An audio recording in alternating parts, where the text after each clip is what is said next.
after the break, we should start as we mean to continue. So if you could join me in the karakia, that would be appreciated. Whakatahau ki te uru, whakatahau ki te tura.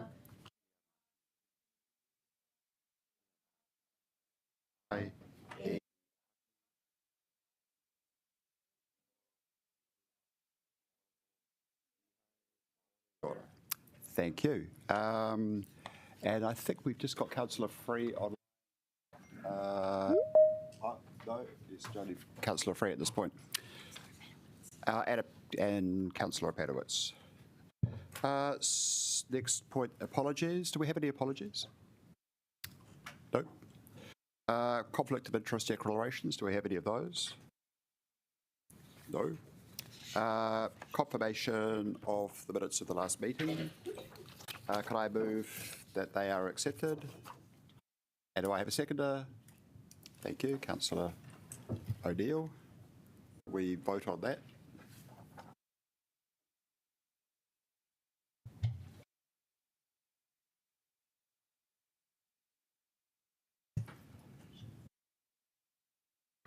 I'm voting yes. Oh, thank you. Yep.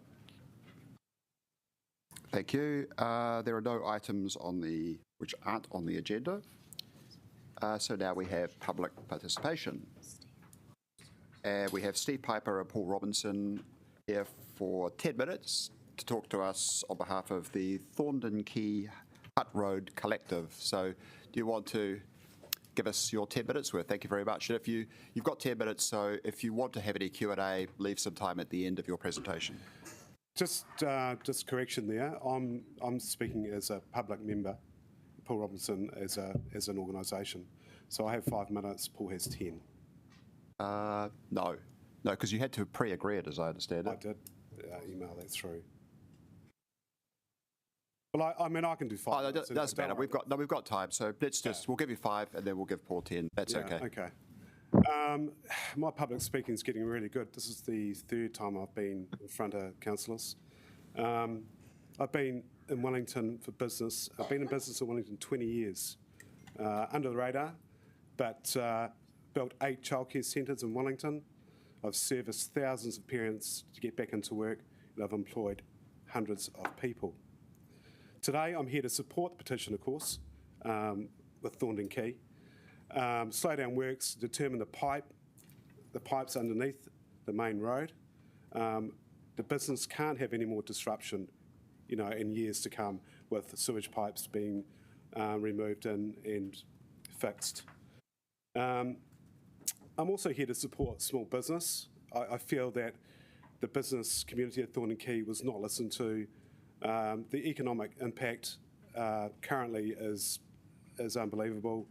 The mental health of some of the business owners, we're strained, we're stressed. We are stressed out. So for your information, currently I have a site in Thorndon Quay. There's 100 children there. They need drop-off and pick-up and safety. There's a dance academy 2 doors down. They have 500, 600 children being dropped off and picked up, I'd say daily or 5 or 6 days a week. And really today I'm asking if there's any way that our 2 areas can be looked at or just twigged or give some extra parking or some safety checks before you proceed down to my end of Thorndon Quay. August last year I spoke in front of you all and I said I had 18 angle parks. I'm down to 4 parks in the proposed plan. The response was, hey, we want people out of cars, we want them into buses. So I did a survey to my parents. I thought, well, that's a good question, why shouldn't I? 83 to 90% of my families drive. The reason they drive is safety for their under 5s, okay? I put it to them, changing environment, cycle lane, transit buses going through. What do you reckon? What about buses? 50% so no, they wouldn't do that. The reasons why, no pram storage, busy, the crowded buses, the safety concerns, the buses suddenly stop, they don't pick me up because I've got a pram, things like that. So I've had more evidence on the survey. There's a lot more. But I suppose what really got me fired up and why I'm here and why I'm so with the Thorndon Collective is Let's Get Wellington Moving said to me at one meeting, Steve, you need to change your business model. Gee, how am I going to do that? Do my kids work from home? They can't work from home. Do my teachers Zoom them in? No, they can't do that. I'm not a retail shop. People just don't come in and out. They come in and they are there for 5 years with their little babies right through to 5 to preschoolers. That's a totally different business model than 80% of the retail stores down in Thorndon Quay. But the fact remains, I've got so much safety concern with a two-way cycleway going past my front door. I am sorry. They will not slow down. They have said, Cycle Wellington have stated in a meeting, they will not slow down. We don't want barriers. We will not slow down. I'm asking for someone today just to help me maybe twig the plan a little bit to safeguard my safety concerns and get my parents into my centre so they can come and work in Wellington. Any questions?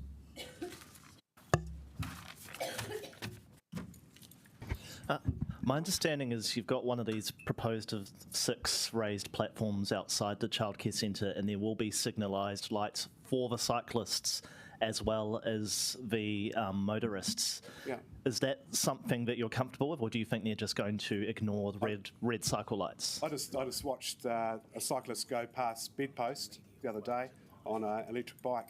My goodness, they go fast. Wow, they are fast. They ain't going to stop them at all. No, it ain't. I've been watching. I drive around Wellington all the time. I know what's happening. It's too close to the entranceway. And then I've got my parents who are taking their children out of cars in the middle of the road and pulling any prams out. It's just a recipe for disaster. Someone is going to get hurt. I've said it. It's on record. Thanks.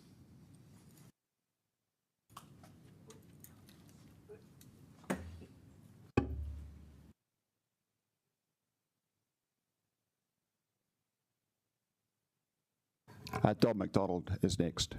Don, you've got 5 minutes.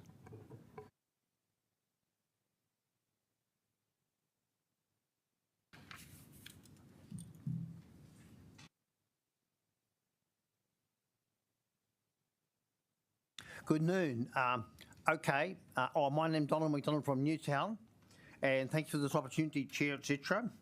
And 83%, as you know, what is that? 5 out of 6. Just a briefing on what 83% means. Now, apparently, they said 2,000 years ago that chariots are going to rage in the streets. That's not very good. That's what's happening, and it was known it was going to happen. Now, participation is not very easy because 2 reasons: democracy, the calendar, and the phone. Lucky I have a phone, but a lot of people can't afford the phone. And the calendar, next month, you don't know what next month will be like. It's very hard. Now, the cars are a very bad harm. There's some outstanding harms, which is cigarettes and alcohol, sugar, movie, too loud, and cars and planes and tunnels, and gamble. And of course the fire engine, we know it's a racing car. They want to go too fast.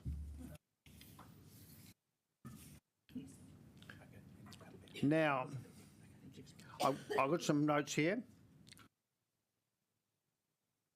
Official Information Act, they very rarely answer. 99 they don't answer, but they did answer OIA 6306. Year 2015, the total number of licences which were paid after the licence expired. So these are not registered. They didn't renew on time. This is above 2 million, vehicles per year. 2015, 16, 17, 18, 19. And that's over 30%. Over 30% of cars, your car, 30% of you, don't renew when it expires. Okay, so those ones don't have to be on the road. Get rid of them. Another one, the total number of warrants of fitness issued was 4 million in that year. Now, they failed the initial test. 41% of vehicles failed the initial test. They had a fault. Now, for example, brakes, 432,000. That's a lot. Exhaust, 71,000. Glazing and wipers, 373,000 had faulty windscreen. Lights was nearly 1 million, 974,000. This was official. Why don't you give me official information? I'll ask for it. Seat belts is 135,000, I think. Steering, we don't know where you're going, 503,000. Tyres, you're not holding onto the road, over 500,000. See, this is what we've got on the road. Get rid of those cars. Now, Simon Douglas Automobile Association said New Zealand kills six people every 100,000 kilometres driven. You drive 100,000 kilometres. I don't. But apparently, according to the TV, that's what they said. I complained. I put in complaint, but I don't think I heard back.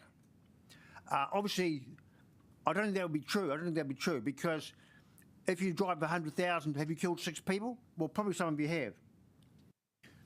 Now, and then the testing the warrant. The test is not administered correctly. That includes the church, the van, the priest, the judge, the supermarket, the school, and the taxi. What else? The newspaper, deadly dungers, old and unlicensed. The Dominion Post, they really stole my research and called it deadly dungers.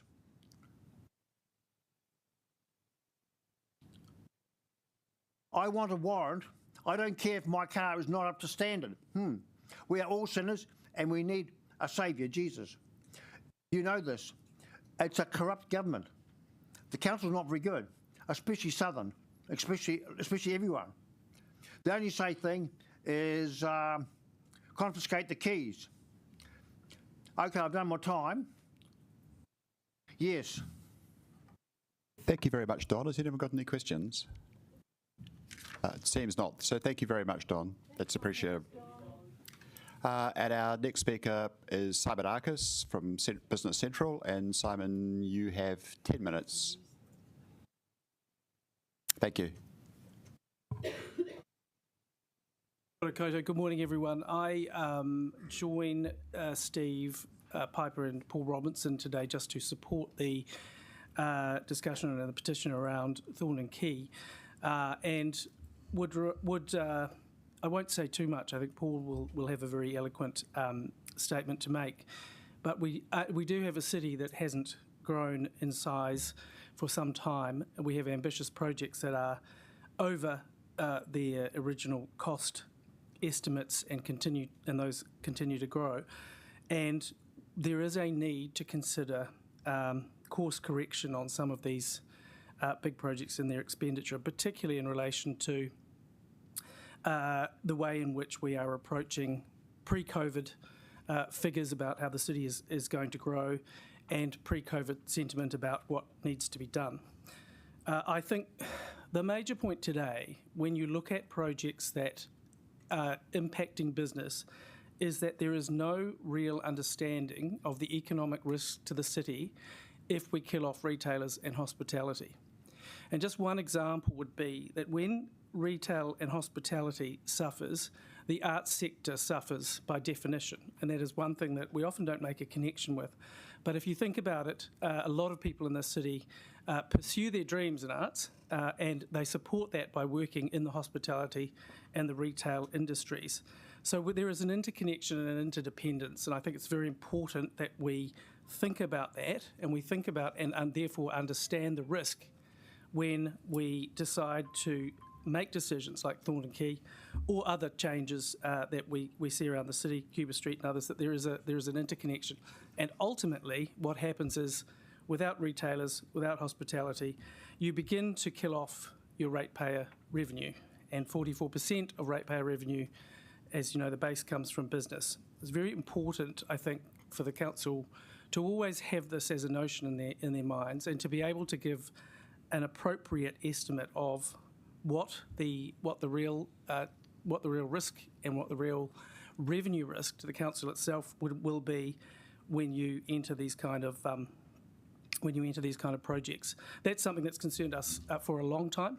And I'll finish there, but just wanted to say we appear in support of Paul Robinson's petition today. Thank you. Thank you, Simon. Does anyone got any questions before you rush off?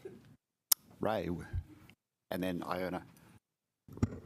Thanks very much, Simon. You represent a lot of businesses throughout Wellington. Did you also represent the smaller businesses, or is it mainly the larger businesses? A wide range, Ray.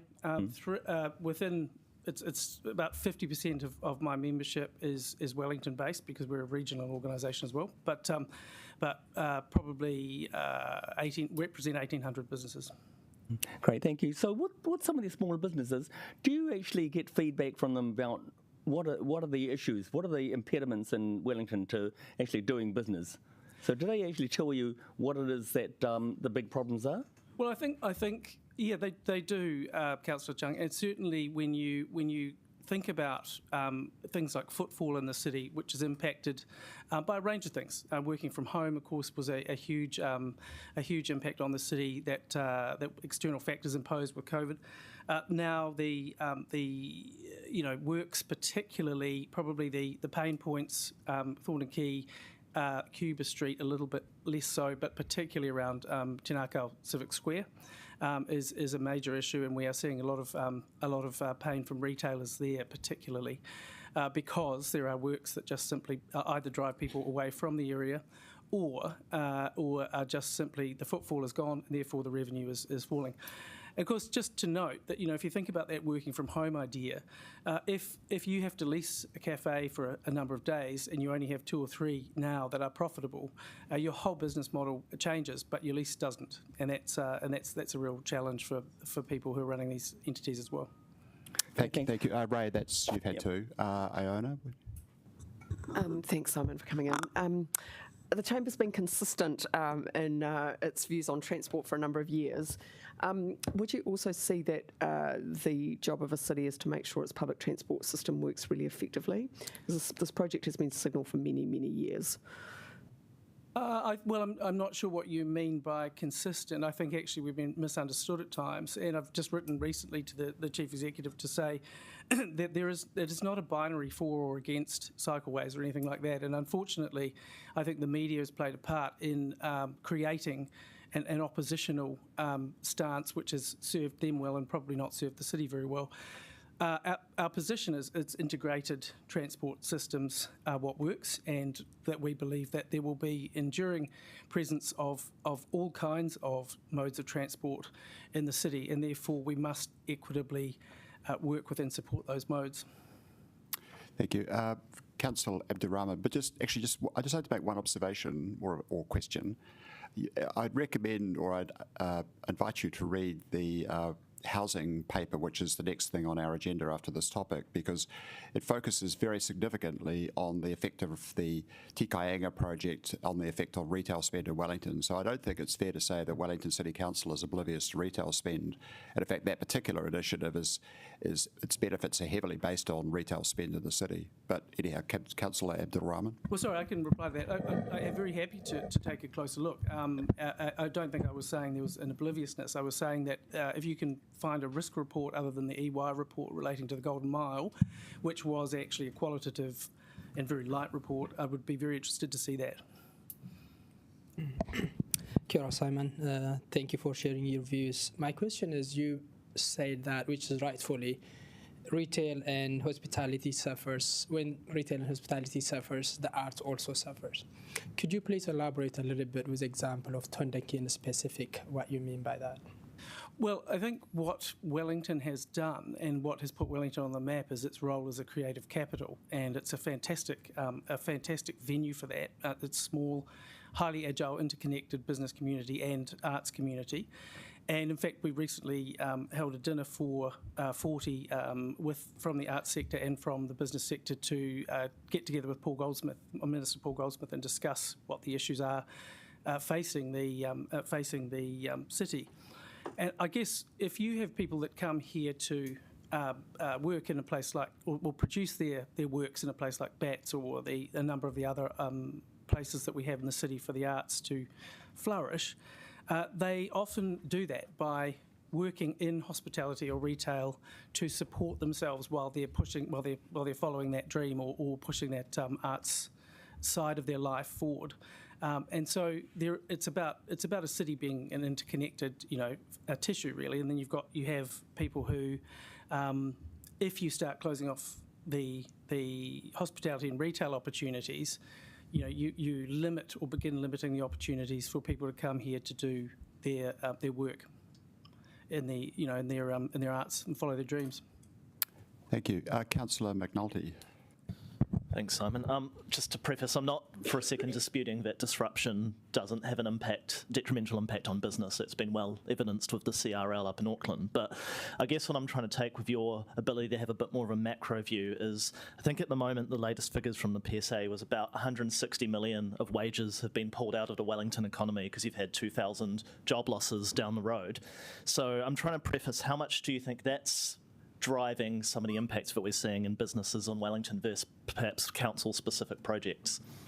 Well, thanks, Councillor McNulty. I think you've probably seen a little bit of a perfect storm, and because you have ever since really COVID came along, and the footfall in the city, people's presence in the city began to drop off. And that's been but that is exacerbated, of course, by things like removing car parks or other disincentives to be in the city, including some of the big developments. And I certainly accept that there are developments that need to be done that are going to be disruptive. The important point is understanding the extent of that disruption. And then you add in public sector cuts, which you've just referenced, and I think there is a very good stream of revenue into the city and good spenders, because they tend to be professional couples that are involved in that. So I think there's been a multiple, and then of course water pipes, you name it. There's been a multiple series of issues that we've faced as a city, and I think that's right. Councillor Randall, and then we've got one from the Deputy Mayor after. That's the last ones. Thank you, Simon. You talked about the city's not growing and with job losses. Can you comment on how we're going to try and get back to pre-COVID, but also whether or not you think that there are more businesses in terms of attraction? Are more businesses leaving Wellington than arriving? Just in your observation. My observation, my experience is that business will look for alternatives within the region. So, in terms of Wellington City, there are businesses that will consider now looking in places like Pororua or the Hutt from here, depending on what's available to them. It is a difficult time, when a city doesn't grow, or even begins. If you think about the job cuts, they haven't been factored into the growth, numbers. Then you have a real risk that that business doesn't see the future growth or the incentive to come and set up here as well, and that's a very big worry. And that idea that a city is business friendly is a really important one for that sentiment, for that attraction to exist. Thank you, Deputy Mayor. Yeah. Kia ora, Simon. Thank you for coming. How would you describe the impact of the urban development of streetscapes in Auckland? How would you describe the impact that's having on local businesses? I'm not an Auckland expert, other than some connection with Heart of the City and the Chamber up there, as well as the EMA. But it is a difficult period, certainly in that Queen Street area. and safety at night is an issue. You also see a great deal of that antisocial behaviour that we have experienced here in Wellington, and I think that's a feature of that change up here too. Thanks. Thank you, Simon. Thank you, much appreciated. Our next topic is the petition.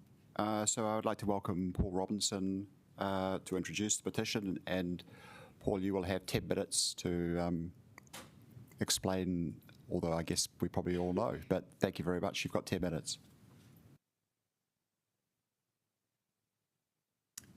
Thank you, Mr. Chair. Firstly, I'd just like to ask that the paper that we circulated to all councillors over the last 24 hours be tabled. Yep. Thank you. Firstly, thank you, Mayor Whānau, for coming down to Thorndon Quay and actually having a look at the roadworks. We appreciate that greatly. Hopefully now you have some more understanding of the real issues that are going on down there. I just want to emphasise this petition isn't about cycleways, it's about council decision making. And we've had a long, the Thorndon Quay project has been going through quite a few years now, and a lot of decisions have been made, and many of those decisions are not looking good in the wake of the current climate and current sort of Court of Appeal decision that has found that your earlier decisions around Thorndon Quay were illegal. So we present this petition in a background where we know there's faltering confidence in council decision making. I think of Councillor McNulty expressing your dismay in social media the other day about approval rating in your area down at 9%. I mean, that must be causing councillors deep concern. Back here when we were presenting to people like Mayor Lester, council approval was something like 36% or 38%. And it's just been in a steady decline since then, and something has to change. I've just mentioned the Court of Appeal found in favour of the Thorndon Quay Collective. It found that your original decision, when you started off down in Thorndon Quay, your decision was illegal. The reason it was illegal, because it only presented a single option to councillors about a proposed solution. And today's petition puts me in a position of real discomfort because we're required to be critical of council officers and the information they're giving you. I've sat here over a number of years and I've cringed when I've seen people like me stand up and criticise council officers. But today I'm doing that and I feel incredibly uncomfortable doing it. The third bit of background that we need to consider is we've got a water infrastructure that's in crisis, and we've got a whole bunch of decisions that have been made around Thorndon Quay that have completely ignored the state of the pipes. And we have debates going on in the media about what do council officers know or not know. How come it was only by accident that a memo was leaked to me from Wellington Water that shows that council officers did know about the pipes, but they didn't tell you about them? And I don't know how comfortable you feel about that, but if I was in your position, I'd be feeling very, very uncomfortable.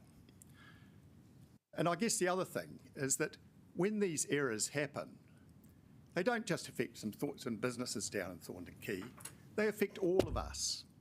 And in this case here, I'm sitting here watching your senior managers not renewing their contracts. And I'm thinking, what impact is it having on their lives when you've got this poor decision making? It must be corroding their confidence in what they do and their willingness to carry on for your council. So that's it. I just think you need to start thinking about that. So let's deal with the three issues in our petition. The first is that council officers did not tell you about the water pipes. So there are 8 water mains that run down underneath Thorndon Quay. It is State Highway 1 for water infrastructure in Wellington. The two biggest pipes, the two big 500 mil ones that run down there, one's a water main, it's a transition main that takes water from Upper Hutt and delivers it up to a beautiful new reservoir you've built up there. That pipe runs down the centre of Thornton Quay. It's 110 years old. The second biggest one is the sewer main. It takes basically all the northern suburb sewer, and that runs down and out to the south coast. And it runs along Thornton Quay exactly where you're building. You're spending most of your $58 million right underneath. So it just seems extraordinary. That sewer is 110 years old. There have been 17 failures of pipe network along Thornton Quay in the last 2 years, or in the 2 years up to December the 31st. 14 of those relate to that sewer main. So you're building right along the top of it. So how comfortable do you feel about that? Has a council officer told you that when that finally gets to the point of failure, how do you actually replace it? Given that you've gone and narrowed the road and you put all this infrastructure down there, you've got to think about that. So the second thing is about the impacts on businesses. And I just want to mention that last week, I believe Bordeaux Bakery laid off 6 staff so that they could survive through till round about this time next year when the project's finished. They do that on week one, on 1 week. Then on Monday morning, they turn up to try and trade through it, and the guys have put the jackhammer through the water main. And so there's no water for coffee machines, there's no water for toilets, there's no trading. And that's not okay. It's really rough. So the impacts on businesses, we know that turnover in the cafe is down by 40%, 50%. We know pedestrian traffic's down by 50%. And I'm asking you, if you had a business, could you hold your breath for 18 months while this project's completed? You know, that's a big ask. And the point about it is, once again, council officers said, when we were standing here back when the original decision was taken to start removing the angled parking, car parking revenue will only be affected by $32,000 a year. In reality, it's dropped from 1.3 million down to below 500,000. So not only are your revenues impacted by that amount, but imagine what that means to a retail or other business in Thornton Quay. And that's staggering. It's such a miscalculation. And yet there is no response. Nobody wants to say, oh yes, we got it wrong. And that would be a very good start to accept that there is severe economic harm happening down there, and council officers did not predict it, they didn't tell you about it, they won't acknowledge it. So the third issue, which is a bit dicey, is we go back to the early parts where cycle network plans being developed. And you've got a company that I've got no doubt is very competent, called Via Strada, helping you with your strategic planning and doing the safety audits on all this. And we turn up to meetings like this, and Cycle Action Network is out there speaking in favour of various cycleway plans, etc. Both of those, they're fine activities, but the problem is that officers of Via Strada, also officers of Cycle Action Network. And that's maybe fine, but it's not fine if it's not disclosed as an interest. And I can't see anywhere in the council records where that interest has been disclosed. And if I was a governor of this city, I'd feel very uncomfortable that officers, once again, haven't identified the potential conflict and told you about it. So today, you've got a choice. I understand there's going to be a willingness to defer this petition down the road till September. And once again, we'll be presented with a fait accompli. I don't think you can afford to do that. I think you've got to decide to address the issue down there. And you've got to address it now. And make a decision, because the pattern of poor information being given by officers to councillors isn't just confined to Thorndon Quay. It seems to me that when we look at Reading deals, we look at other deals around town, we can see a similar pattern. So I know that's a harsh thing to say, but that's what the public think. That's what the public see.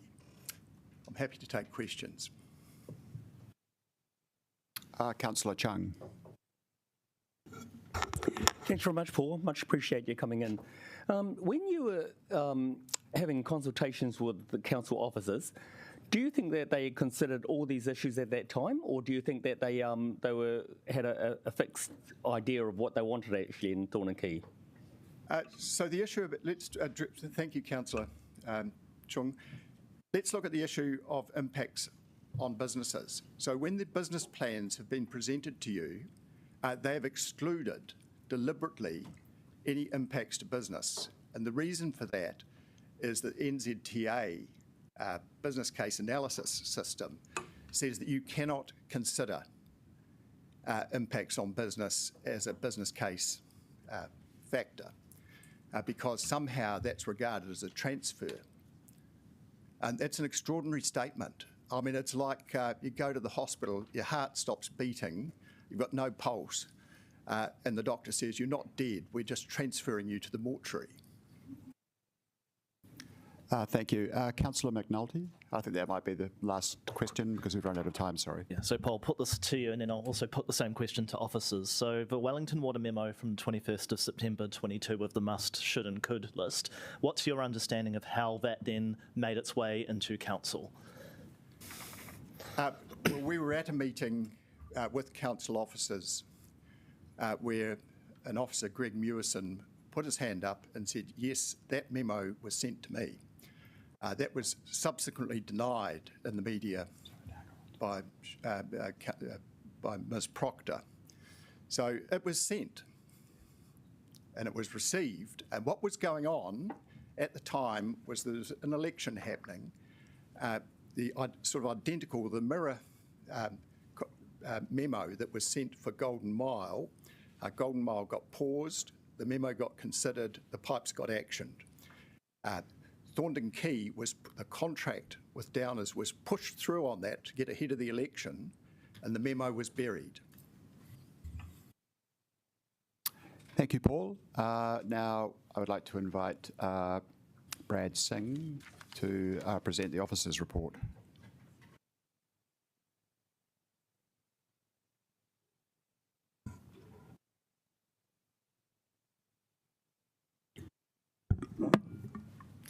Kia ora, councillors. Thank you, Councillor Brown. Today I present the officer's response to the petition presented to you by Paul Robinson with 1,937 signatures. The petition requests a halt on the construction works on Thorndon Quay, and Paul has eloquently described the reasoning as to why that petition is there. And I'm happy to answer any questions that you may have. Yeah, I guess I'll just put the same one. So what's our understanding of the memo from the 21st of September 2022 and how that came into WCC, and why, unlike the Golden Mile, where we've put those waterworks in conjunction with the construction program, has not happened in this project? The memo that went through to Let's Get Really Moving. It didn't come through to the council.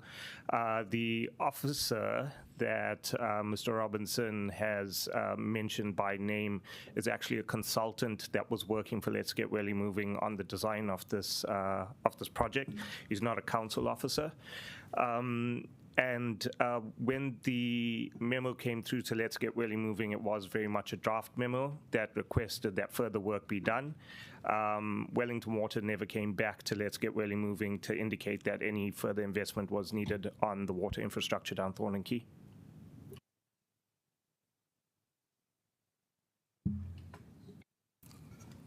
Thanks very much, Brad. This petition from Paul Robinson, 1,900 signatures, what credence are you actually giving to that, and what action will you actually take on it? Councillor Chung, that's for the council to decide and for this committee to decide what direction they want officers to take. Our recommendation is in the officer's response to the petition that we be allowed to go away and formulate something based off this, but it really is for this committee to make a decision as to how they want to proceed. Thank you. Councillor Pannett. Thanks, Brad. Are you able to tell us off the bat about the car parking money? Has it reduced that much, or will you address that in any report that comes back? I haven't had a chance to look at that, but I can look at that and produce that result and bring it back. Yeah, that would be helpful. And then I guess just the other thing is that most reasonable people would kind of go, well, if it's true that the water mains need to be replaced, then you should do it at the same time, right? I mean, I think that would be common sense. So are you able to give some reassurance, just as we debate this paper today, that it is your view as an engineer that we don't need to do them, say, in the next 5 to 10 years? What I can say, Councillor, is that Wellington Water is the asset manager that the council has engaged to look after these assets on our behalf. None of these assets are in the long-term plan along Thornton Quay in Wellington Water's bid for the long-term plan. And when we approached Wellington Water for a similar sort of thing on Golden Mile, they did produce a list of renewals that was required in Golden Mile. And as part of the long-term plan, you funded those renewals in the Golden Mile. They didn't produce something similar for Thornton Quay, and there's no renewals in the long-term plan that they have on their list. And sorry, just last question. Can I confirm, did officers ask Wellington Water staff whether they thought any further work needed to be done on Thornton Quay, not just waited for information to be emitted? Since the project has come into the council, the project was already approved and the design was approved. The council officers have been enacting council's decisions in construction. We haven't revisited the design or revisited any previous discussions with Wellington Water. Thank you. Councillor Randall. Thank you. When exactly did the City Council get the memo and realise that there was a list of problematic pipes that was tabled with Let's Get Wellington Moving? The first time we saw that memo was when Paul Robinson forwarded it to us. Okay, thank you. And I guess the second question is, having received the memo from Wellington Water on the Golden Mile and actioned it, did no one in the City Council think to also ask about Thornton Quay? So can I just interrupt here? So we relied on the Let's Get Wellington Moving project team. It was a program that was established to do these projects on the behalf of Wellington City Council, Greater Wellington and NZTA. We expected them to be able to provide advice back into their three partners as to what was required. So whilst the memo may well have gone to Let's Get Wellington Moving and was addressed to people at Let's Get Wellington Moving, we were never advised, so senior management at Wellington City Council were never advised of any water renewals that were required in Thornton Quay. We were, however, advised of Golden Mile, and we acted on that. Sorry. I'll go on the list again. Yeah. Thanks. Oh, okay, sorry. Councillor Calvert. Thank you. So when we talk about Let's Get Wellington Moving, it is basically made up of the three partners, and Wellington City Council being one of them. That is correct. And we had staff working with the Let's Get Wellington Moving team at the various levels, from governance through to operational. Correct. Given the news that it's come out in the last few months about the pipes and the state of the pipes, and I might be wrong, but what I was hearing is that the council has not sort of reconsidered or looked at that any further in terms of the state of the pipes? No, Councillor. So the direction that's been provided by council up until this point to council officers when the project came across to us was to start executing and start constructing the project, and that's what we've been doing. There's been no further direction from council that we needed to relook at the design or that we needed to revisit that. That's a council direction. So the same consultant that was working on this project for Let's Get Wellington Moving is now working on still working on the project for Wellington City Council? Correct. The same company is still helping us as we go through construction because they're familiar with the design and they're able to help us make decisions around design changes that are required during construction. So they're still on the books. Would you expect, I mean, I'm not an engineer by any means, but I would have thought with construction work that you would be double checking certain basic stuff like water pipes under the construction zone or any infrastructure. And that doesn't seem to have happened. Do you have a view on that? So the design that was approved by council was 100% design. Because it was 100% design, the assumption when we went into construction was that that design had incorporated everything that needed to be incorporated, including the evaluation of any other work that needed to be done. Thank you. I've got another question, but I'll go back on the list. Okay, thank you. We've got Councillor Young next, please. Thanks, Brad. So on Saturday there was a half-page ad in the Dominion Post, now called The Post, saying to people, explore Thornton Quay. Do you have any idea how much that ad cost? I'd need to look that up and see. I'm not sure. I'd be very interested to know. So secondly, I mean, I am a newspaper junkie, and like many people, I blank out all ads and just read the news, depressing as it may be. Do you have any, has there been any, any research done on the efficacy of such ads? I mean, it says explore Thornton Quay, discover designer furniture, lighting, etc. So, I mean, do we have any idea of how effective that expenditure is going to be and how much it might irritate people? Because that's why I know about it. Several people contacted me to say, have you seen it? Just because it irritated you, I mean... No. I said because people contacted me because they were concerned about the council wasting money on something which was a pointless gesture. There is a team within council that we're working very closely with in terms of economic well-being, and we are collecting data, and things like this will come out of the woodwork in terms of the success of certain things that we're trying to help boost the economy on Thornton Quay. I'm not quite sure what that means. Thank you, Councillor Young. Councillor Free, I think you are next on the list. Yeah, thank you. Just in relation to the likely state of the pipes under Thornton Quay, which we maybe now know a little bit more about than we did, how similar is this to the state of many, many pipes elsewhere in the city, all of which could or may not fail at any particular time? Councillor, I will answer that with a similar answer to what I've given already, is that Wellington Water is in charge of asset management of our water infrastructure. They look across the entire city. They determine which assets need to be replaced when. They've determined on our behalf that none of the assets on Thornton Quay need to be replaced in the next 10 years. It's not in the LTP, but that they've put forward. Okay, thank you. Thank you. Oh, I did have one more question, or do I need to go back on the list? No, it's okay. You can finish. You're on.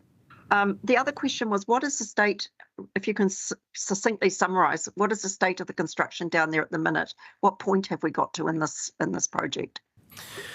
We're quite significantly down construction on the project. If you go down to Thornton Quay, there's a lot of traffic management out there at the moment, and I would suggest that we are probably just shy of halfway of the project being completed. So if we were to try and pause it, that would cause more delay than just carrying on. And more disruption, potentially. A pause at this stage will have two impacts to the project.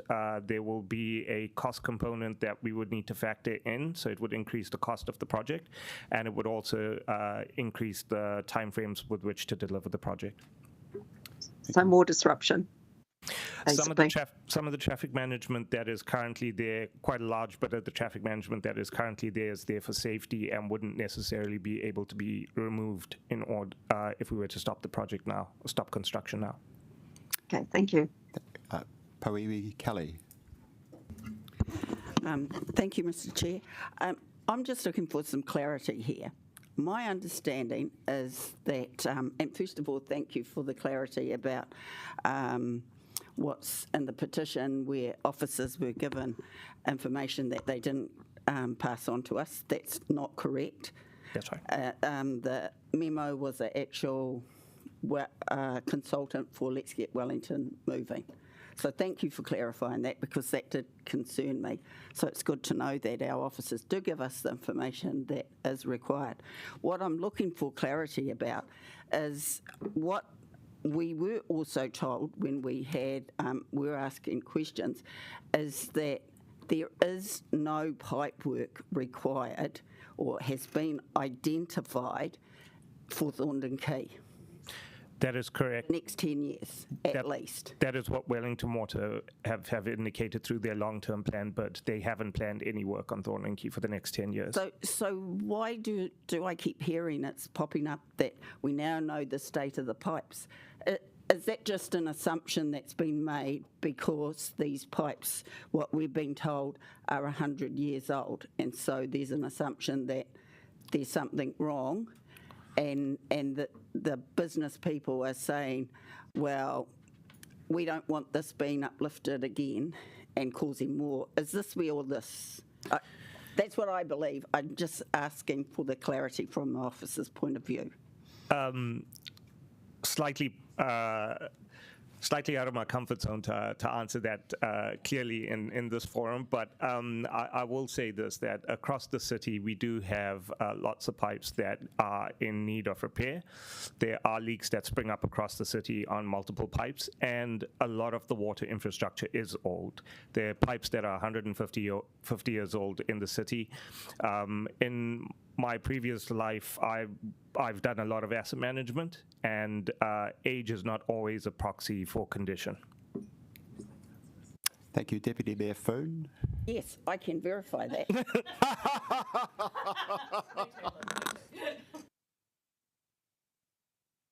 Kia ora, Brad, thank you. When officers come back, will you be able to give rough cost ideas of what would happen if we paused or went for this project in the report that you're bringing back to us? Yes, we can produce that. Yeah, that would be great, thank you. And also impact of the environment, just impact on the businesses, i.e. strung out for a longer time. What we can do is we can bring back what level of traffic management will be able to be removed immediately and what would need to be done over stages, and that could be served as a level of disruption that would still need to be there. Yeah, great, thank you.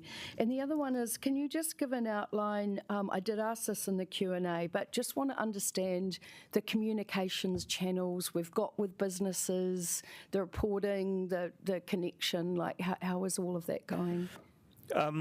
A lot of it started with Let's Get Wellington Moving, and a lot of it has continued as we've gone through construction. There's face-to-face interactions, there's websites, there's newsletters that go out.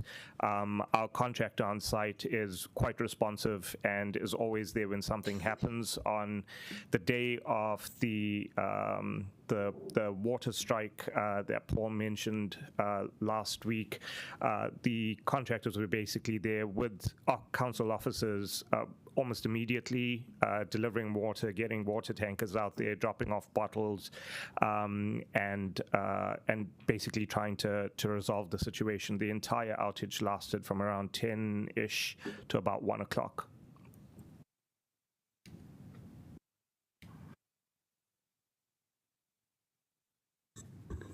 Thank you. So can I just confirm, in terms of while the Wellington Water runs our assets, we own them, and so we do take ultimate responsibility for making calls about what the priority is for renewals?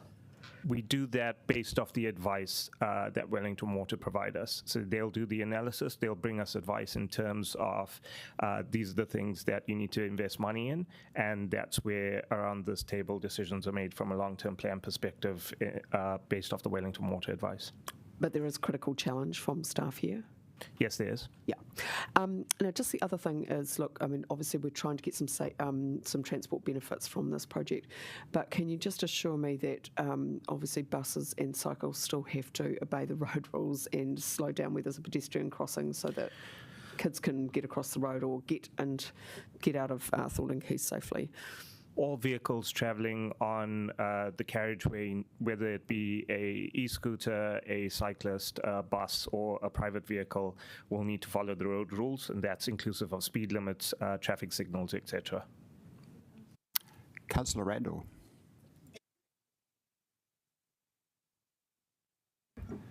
Yes, I just want to ask a couple of questions about the design.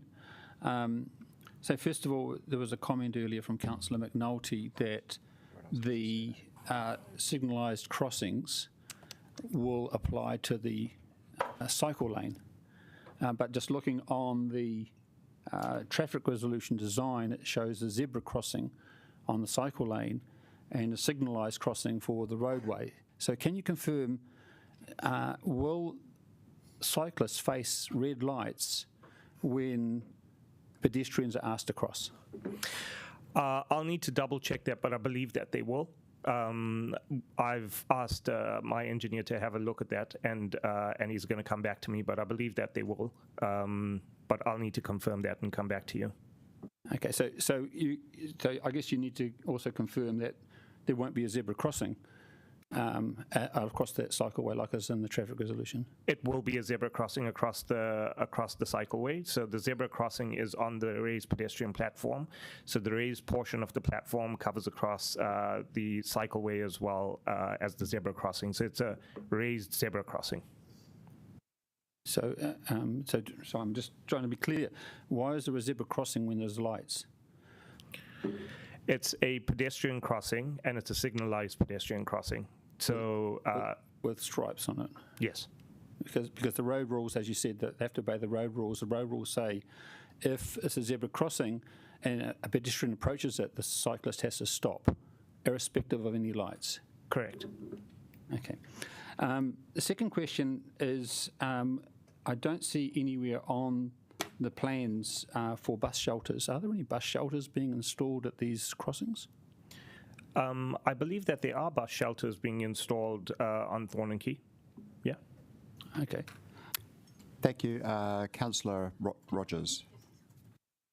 Yeah, I just wanted to double check around this, the asset renewal in the future, which Wellington Water hasn't put in the next 10 years. But in terms of the works that we are currently doing to Thornton Key, how much of that, I guess, directly interrupts the ability to make these repairs in the future? It depends on the extent of the repairs. So we've worked quite closely with Wellington Water to ensure that they still have access to all their assets. So if they need to get in to do any maintenance activities or need to clean a pipe out or something like that, they can still access their assets. If they would need to do a complete mains replacement, meaning pull up the old pipe and stick a new pipe down the whole of Thornton Key, that would require significant work. Okay, so I guess in the design of Thornton Key, we were thinking about things like how would a future asset renewal take place? We did think about that. I mean, if you think about the effectively the work that we are doing on Thornton Key, we are not putting things like massive amounts of concrete across the entire carriageway. So if we were doing stuff like that, then you would be preventing or be creating a position where it would be very difficult to do for future renewals. Future renewals will be as easy to do as they are now. It'll just mean digging into the road to replace the pipe. Okay, thank you. Thank you. Councillor Chung. Thanks very much, Red. I'm concerned. I'd like to ask you about, you've made a lot of mention about Wellington City Council relying completely on Wellington Water to advise us when pipes need renewing, what the state of the pipes are.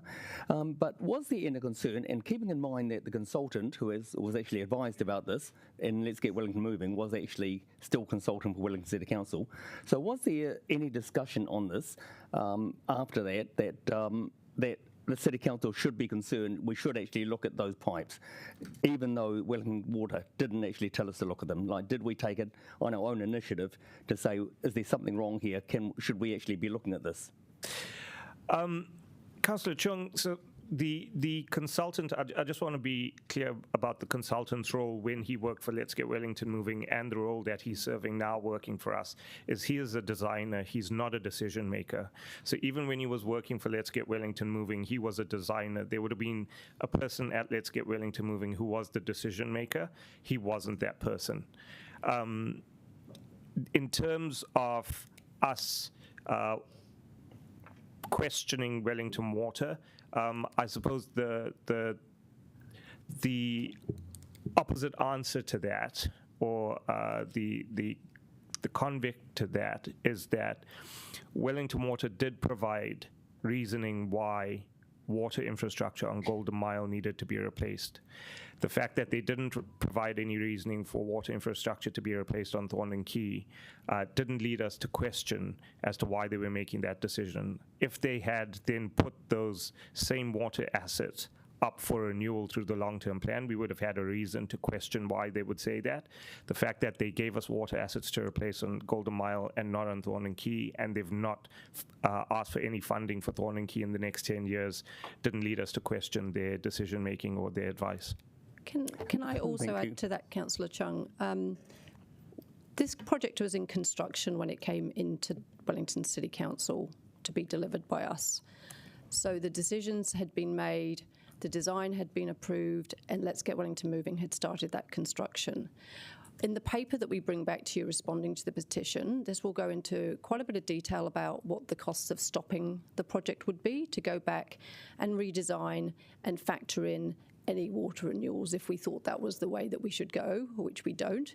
But had we thought that, we will describe what the cost of that, what the delay to the project would be, and give you the full picture of what would have happened had we thought we should stop, redesign, and then go forward with construction. Thank you. Can I continue on this? Oh, just one more. Okay. I'm still very concerned about this, but going back to the consultation with businesses, we hear a lot about. We've gone down and we've consulted with the businesses. You've said that the contractors down there are very helpful. They talk to the businesses, and that's actually been my experience as well. I've gone down to talk to the businesses myself, but they've emphatically told me that they've been speaking to the contractors. The contractors are the only ones who come in to talk to them, and they haven't seen hair nor hide of any council staff. I would say that council staff have been there, but council staff wear high-vis when they go to a construction site, and so they'll look for, like any other contractor. If you're looking for council staff who are coming in with a suit and tie, that's probably not going to be what you're going to see when you're there. Most of the staff that go out there when they're talking to the businesses are in high-vis and would pass for any other contractor. Okay, so would we have records of council staff having discussions with these businesses, and would they be available to us? Yes, 100%. Great, thank you. Thank you. Councillor McNulty? Cool. Just two last ones from me. Perhaps in my asking of this question, I can partially answer Pauiwi Kelly's question. So in the letter Paul sent us on Tuesday, there's obviously the link to the Wellington Water memo, and in that memo it states must do, should do, could do work. So I guess what I would like to understand is if these recommendations proceed, will we understand why must do didn't make it to the LTP? Because, you know, must, should, could seems quite emphatic about the priority of works. Now, I understand Wellington Water have come back, we've relied on their advice for what goes into the LTP, but obviously they were of an opinion in September 2022 that there was $5.2 million of must works. Now, that's not the case. So would that, can I be assured that we would see that in recommendation 2? Yes, I will also say that the must, could, should statements were quite inflammatory in that report when you take that memo in totality. The first part of that memo goes into detail to say that this is purely a desktop exercise and there's been no actual condition assessment on any of the pipes. And at the end of the memo, there's no recommendation to actually invest any money into the pipes. The recommendation of the memo was further work needs to be done. Okay. The second one, could you just comment a bit about level of disruption if we do a pipe replacement? For instance, I think about the Main Road Tower project, which took over 12 months. We had to dismantle traffic management, put it back up. We had a one-way diversion lasting for a year. So I guess the disruption that businesses have faced for the cycle and bus project versus what a mains replacement might look like. I would suggest that it would be very similar. However, it really depends how you structure the project and how you deal with the project. But it could be quite a similar level of disruption. Councillor Calvert. Thank you. Given this has been in the news of late, has an NZTA funding it 51%? Have they been in contact with Wellington City Council officers? Yes, they have, but at the moment the project is still funded 51%. Well, what have they been in contact over? I'll pass on to Ms. Proctor. So we, and this will be in the paper that comes out today, they contacted us on Tuesday to advise us that they wouldn't be funding the raised safety platforms. So that's the only communication we've had. Right, okay. So they've said they won't fund, is there anything else they won't fund? Nope, they haven't. Did they raise any other concerns? Nope. Thank you. What's interesting? Water, and I'll go back to water because I actually had seen some information. My understanding is that Wellington Water provided us with a 10-year budget based on what we said we could afford, we being the council. Is that correct? I'm not 100% sure, Councillor, but what I can say is that the bid that Wellington Water has put forward also came with a list of renewals. So they actually listed out every single pipe that they would be replacing for that money. But is that because we're only giving them a certain amount and they had to prioritise? Yeah, potentially. Yeah, thank you. Can we move on? Sorry, I think Councillor. I think you've had your two questions. Councillor Kelly. We'll come back on the list then. Okay, Pawiwi Kelly, please. Okay, so the questioning seems to have moved on from where I want to bring us back, actually. And that's because of my concerns about the wording of the petition and the comments that Paul made. So he started off talking about how the Court of Appeal ruled that our decision-making was illegal. My understanding is that it wasn't that our decision-making was illegal, but that we were pinged because we had only offered one option, and what the suggestion was for council to review how we consult. Can you confirm for me, is the language that was used, is that correct or not? Yeah, I'll take it. Yeah, no, I'll take it. Look, I don't think we're going to quibble over the language on that one, but you're right. What the finding was that there weren't sufficient options presented to councillors for decision. It wasn't actually so much about the consultation, it was about the options presented to councillors for decisions. And I think I know it's in the paper that you'll get this afternoon, which relates to the raised safety platforms. You'll see that the subsequent decisions that came to council for this project did have a full suite of options set out for your decision making. Thank you. So, where you're not quibbling with the language, what I'm asking for is it wasn't illegal, the decision that we made. We would have to ask our legal counsel to comment on that. Thank you. Thank you. Councillor Randall.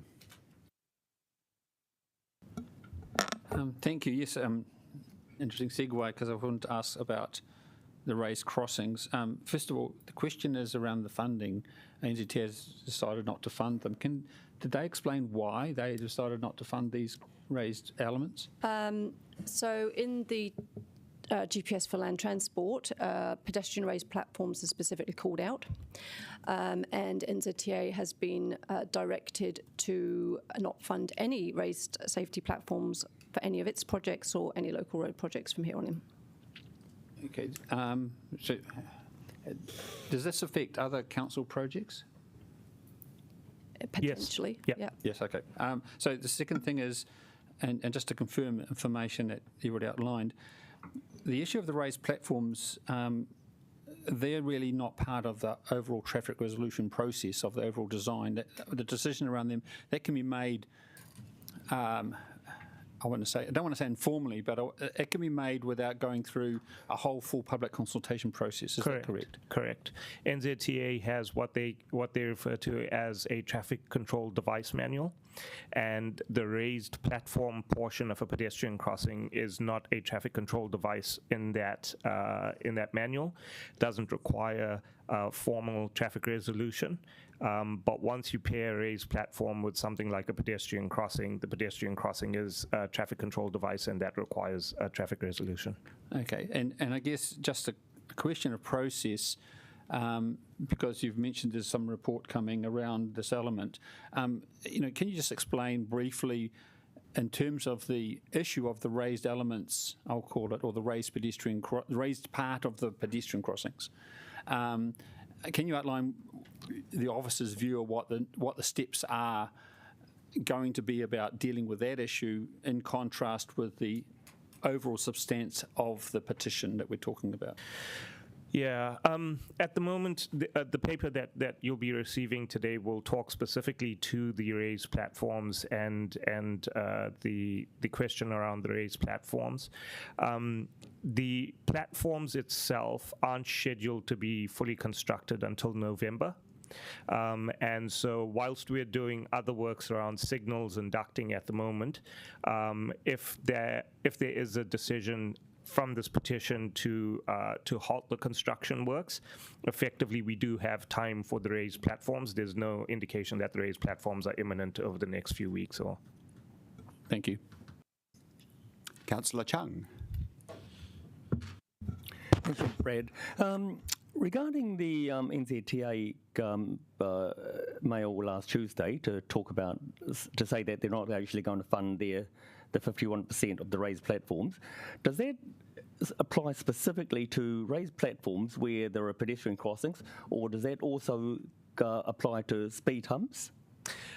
Speed humps and raised platforms are two separate things. So the raised platform is a completely different design. It's a much more gentle slope. It's also a lot wider than a speed hump. So it is a different thing, and they specifically refer to raised platforms and not speed humps. Okay, so will council officers be considering the speed humps as well, or are we just going to look at the raised platforms? And is there any thinking about whether the council should actually pay for it all ourselves and still continue on regardless? Councillor Chung, that's slightly out of scope because we're just talking about the road safety platforms. There's no speed humps on Thorndon Quay. Thank you, Councillor Calvert. So if we're not doing the raised speed, or we weren't doing the raised pedestrian crossings until around November, why is the raised crossing outside Bordeaux Bakery being worked on at the moment, or is that some other work? There's a lot of preparatory work required for a pedestrian crossing. Drainage comes into it, the signals come into it. It takes a lot of time to do the ducting and pull all the wires through to be able to wire the signals up. So just because we're starting now, November would be where you'll start to see asphalt come down to create the raised portion of it. But we can do a lot of the other work, preparatory work now. So this work is carrying on, and it started last month. So we're talking for 4 or 5 months to do a pedestrian crossing, essentially, outside of business. It will be done in parts. So it doesn't mean that necessarily we'll need to be there for 4 or 5 months working on one individual crossing. It means we'll have to be there for a while to put a pole in the ground. We'll have to be there for a while to run some cables into the pole. We might have to come back and do some other preparatory work like drainage, etc. The nature of construction means that when you do some work, sometimes you have to stop and allow things to settle. Pouring concrete means you can't immediately start doing other works around the concrete. You need to give it time for it to cure. And in that time, we could be taking away the traffic management to allow the concrete to cure, reducing the traffic management right back, and then we might come back a little bit later to stick a pole in the ground around some cables. I think that's the question the businesses have. Is that a construction zone outside a business for 5 or 6 months? And that's the issue. So given that obviously we're going to have to do some rework with our design, with now having able to have raised pedestrian crossings. That's a later decision. No, but if we do, and given we got the advice, surely then we would need to hold things, because if the design is changing, we should just pause.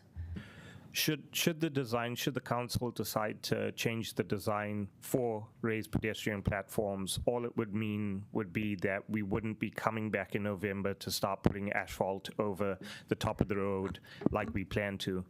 There wouldn't be any other major change to the design that would be required based off a decision purely focused on the raised platforms. Okay. Oh, look, I've got one more other question. I've got more questions on that because I'm really concerned, and that we weren't told about this at this meeting when we're talking about Thorndon Key. Can I just ask questions? If you've got a debate, that's later. The issue, you referred to the Let's Get Wellington Moving consultant and said there was other decision makers.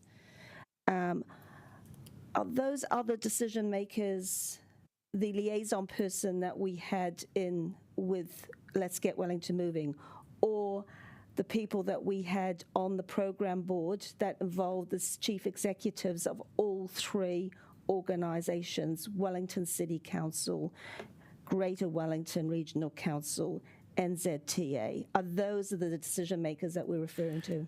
No, the decision makers would be the project team. So there would be a project team that would be working on this project at Let's Get Wellington Moving. The project team would consist of a designer, a project manager, and they'd be interfacing with the likes of Wellington City Council, Wellington Water, Wellington Electricity, all the different providers to try and bring data and information together in terms of what should be within the scope of the project. And it would be that project team that would be responsible. The designer would just be one element and wouldn't be final decision maker on any of that stuff. Thank you. Thank you, Councillor Free. Thank you. Firstly, Councillor Calvert, we have been told about this, and it's only just happened. Oh, but I have got some questions. No, we haven't. No, we've been told about it right now, this morning. So my question is, though, if we've got an agreed contract in relation to this project, is it possible for NZTA to actually not fund the raised crossings that have been part of the design? That's the advice that we've received from NZTA. That they would renege on that commitment to fund it. That they would no longer be funding it. And then I understand that we've had recent advice, though, that those raised crossings are needed from a safety point of view. So how does that square away with them declining to fund it? That's an ongoing conversation with NZTA. Current NZTA guidance on their website says that this is the right safety solution for this situation, but at the same time, at funding level, they've also indicated that they won't fund it. So you're saying this is something you're still talking to them about, the inconsistency there? Yes, that's right. Okay, thank you. Thank you. Now, we don't have any more questions unless anyone wants to raise their hand. Okay, last question, and then we'll have a break until 11 o'clock, and then we will debate the where we go from here. So this is the last question from Councillor Randall. So I just want to say, just in terms of the NZTA guidance, that is guidance. That's not a required standard. And you know, can you confirm its status in terms of, you know, we are not obliged to follow it in terms of like a safety or road standard. It's guidance, and we need to make. It's actually ultimately our responsibility as the road controlling authority of what happens on the road. Is that correct? It's slightly more nuanced than that. So we'll have a chance to talk about this when the paper comes forward and we're talking about raised safety platforms. But in essence, every single project has a safe system assessment done. And you need to do a safe system assessment. And when you do a safe system assessment, the auditors, the independent auditors, will raise up risks. And the risks that they'll raise up are either going to be minor, moderate, significant, or serious. They use the guidance that's available to determine the risks that are there. In a coroner's court, effectively what the coroner will be looking at should an incident occur and a fatality occur is, did you follow what was best practice at the time? And that's where the guidance would come into play, that whilst it's guidance, an independent auditor, when they're auditing the project, will audit it as per that guidance, and a coroner, when looking at a fatality afterwards, would say, did you follow what was best practice at the time when you did the construction? So whilst, yes, theoretically it is guidance, it does put a lot of risk back onto our organization should we not follow that best practice guidance. Thank you very much. Looks like everyone's questioned themselves out. So we'll go until, let's say, 11:05, so quarter of an hour for morning tea and then back for a debate.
So now we move on to the debate, and we also hey, could the people in the back of the room please? Thanks. Thank you. We're now going to move on to the motion. And I have moved a amendment to the motion, and that is now in front of us here. And so I've moved it, and I think Councillor Padowitz has agreed to second it. And I would just like to explain what I've actually put forward here. So clearly we have got two issues in front of us at the moment, and the way in which we're going to address the issues in front of us is separated in this. So one of them is the raised platforms, which, as we've heard today, may or may not be funded with NZTA. And that has to go back to the Regs Committee for their consideration. Whether they actually want to make a decision at the Regs Committee or whether they want to then pass that decision back to Council is up to the Regs Committee. So that's almost a sort of preordained process, if you like. The larger issue, of course, is the report, which will be on the issues raised in the petition. And what I would like us to do is to actually have officers prepare a paper in response to the issues raised in the petition, and then pass that back to the next meeting of the Infrastructure and Environment Committee, which is on the 12th of September. And that committee, which is a committee of the whole, i.e. everyone who's around the table today, will then have an opportunity to receive that report and make decisions and or recommend any changes as a consequence of that to the subsequent committee meeting. And I feel that this is the most efficient way we can actually address what are very serious concerns raised in the petition. So I think it gives due weight and gives us the ability to produce a very timely response to the issues raised and to make changes, if necessary, without causing significant cost to council through unnecessary delay to physical works that are happening on the road. So I feel like this is the right compromise in terms of efficiency, probity, addressing the serious concerns raised in the petition, and the overall efficiency. So I hope you can support this motion. And I'll now give Councillor Padowitz a chance to speak if he wishes to. Thank you, Chairman Brown. Yeah, I think you've just answered everything that I would like to have said. Thank you. Thank you, John. Is there any debate on this? Can we have questions of officers? Most certainly. What would you like to ask a question of, and who? Just in terms of number 2, whether there's a deadline it can be brought, why can we not bring it into, say, a council or a alternative committee? Why do we have to come into the same committee in 12 September?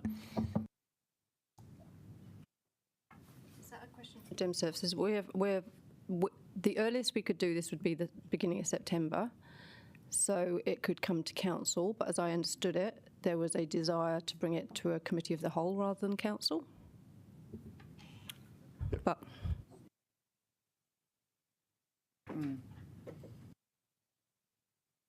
Councillor Randall. Just to foreshadow, I'd like to, an amendment I'm going to circulate about bringing it to council on the 7th of September, just because it's a little more prompt. And I think time is partly of the essence with this. No, I'm not foreshadowing your amendment. I'm just saying that, yeah. Okay. No, I understand that point. I mean, obviously, I believe that it should come back to a committee of the whole rather than to the council. So that is the reason for this particular date, as opposed to the earlier one. But and I guess that's the decision for the people around the table, whether they would rather have this next considered by a committee of the whole, or whether they would like to have it considered by the council. I believe, in consultation with my deputy here, Councillor Matthews, that it's appropriate that it comes back to a committee of the whole, and I think that is the right decision. But anyhow, you all get a chance to vote on that one. Councillor Free, I think you've got something to say. I put my hand down because I understood that you'd considered it and I listened to what you said and I no longer need to ask my question. Thank you. Councillor Calvert? Yeah, I'd just like to understand why officers recommended a committee of a whole rather than the No, they didn't. council. They didn't. They didn't. No. They didn't. I thought Ms. Proctor said Dem Services. Oh, no, that was it was a political decision. Oh, political. Okay. Yep, it was Councillor. Misunderstanding. Councillor Chung. Thanks. I think my question's been answered. Thank you. No further questions, it would seem. So now I think we have got. Is there any debate? So we're going to vote now then? No, we've got Diane's. So how do we actually? How does that come up? Okay, you're. Well. These were sent out yesterday afternoon and then refined last night. So, look, as we've heard today, this is a very fragmented matter we have before us. We have issues about the water pipes. We have issues about the design. We have issues about raised pedestrian crossings, and we have issues about the economic impact that's being felt that is bigger and broader than what was initially envisaged. So I think what we need to do is, rather than go across several different committee meetings, and I note there's a paper going to the Regulatory Process Committee, which, whilst it's not a committee of the whole, is a committee in its own right. And I think what we're going to have is very much fragmented decision-making happening here because of all the different committees involved. And what we really need as the Governing Council is that we need, because there's been so many players involved, that we really should get an independent review. We praised Wellington Water for getting an independent review recently on how they had reached a decision, and I think we owe it to Wellingtonians to do exactly the same thing, because this is not just an issue that's risen in the last couple of weeks. This has been ongoing for quite some time. And also what we've had the recent Court of Appeal decision, albeit it related to a previous decision made about Thorndon Quay, but it is really relevant to all these types of work and the consultations in front of us, where we have only been given one option. And so, with all due respect to the chair, he's presented one option. I think we need more than one option, and this is another option to consider. So if we decide now to do the independent review, we move things forward in a much more smoother, more efficient way. And we look at all the different aspects that have arisen in the last few months about the Thorndon Quay design and construction. We know we need to, given what's obviously come out from NZTA, and I understand it was a verbal instruction, so there's nothing in writing from them as yet, it would make sense to halt the work on those pedestrian crossings that have already been designated as raised, so that we can get clarity. We can make that decision now. We don't need to make that decision in a week's time. We need to make it in a cohesive way. And look, if we're going to do a review, we obviously can't sort that the terms of reference out now, but when we come back in council in another month's time, we could then consider what the scope of the review could be. And then we could also ask officers, well, if we need to pause anything further on the Thorndon Quay, what else could that look like? Does that need to be the whole thing? Can it be done in parts? And I think then that gives us, as I said, a more cohesive way forward rather than fragmenting the decision making. And bearing in mind, if we do need to do an independent review, we will need to vote some money towards that, and that that's what council will be approving, and that's another reason why it needs to go to council. So council, as the overarching authority, can deal with all these things in one go. And so I am asking for your support, because we do have 110-year-old water pipes sitting underneath that. The only reason they're not on the 10-year plan is because we have constrained the funding. And we have constrained the funding, and I've got the emails to prove it. So do not, if you want them, I'll send them to you. We have, So we've got constrained funding. We've said to Wellington Water, this is all we are prepared to fund. And so they've given us the most important list of pipes. We've heard from Mr. Robinson about the sewer pipe and the pipes down there. 17 failures in 2 years, 14 relate to the main sewer pipe. If that breaks, and yes, it can be repaired, but have you ever seen new construction on roads and then having to dig them up again? It's never the same. It always looks pretty rough afterwards. That's what's going to happen. We're going to waste ratepayers' money through this. We've heard about some conflicts of interest. And so, look, I'm asking you to support these amendments. I think it's a fair way to go. This is not political. This is good governance, quite simply. And I would have been very happy for Chair to have moved them or the Mayor to have moved them. But this is good governance, not, and that's what we need. And that's what Wellingtonians are expecting. Thank you.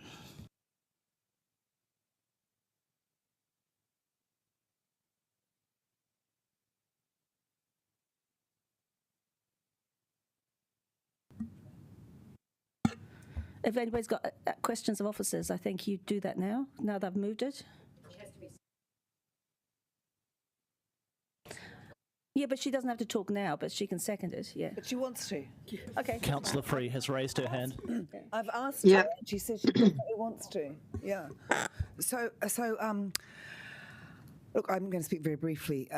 This is incredibly controversial, Thornton Quay. I've been on council 11 years. We've had a number of controversial projects. They've all turned out to be, in one way or another, a disaster. There are so many issues here. So some people would say Thornton Quay is a mess. I've certainly been down there many times, and it is certainly a mess. Some people would say it's a disaster. It certainly is for the businesses involved. It certainly is for the childcare centre and the parents who rely on that. I don't have young children anymore for pretty obvious reasons, but I remember how important childcare was when I was a young mum, and know that you could deliver your child safely. and it is they're an important part of our whole sort of ecosystem. The City Council is already being held in very low esteem by Wellingtonians, and this is not helping. And we all know that previous councils made some decisions that with hindsight we would not make now, and they're often due to the lack of options. We weren't given all the options. I think it's really important that we have an independent review and come up with a range of options, potentially, so that we can make sure we don't repeat some of the expensive mistakes that we have made in the past with decisions that now look like poor governance. I think it would be good governance to have an independent review, and I am delighted to second this amendment, because I am a city councillor because I want the best for Wellington, and Thornton Quay is not the best for Wellington. Well, what's happening there?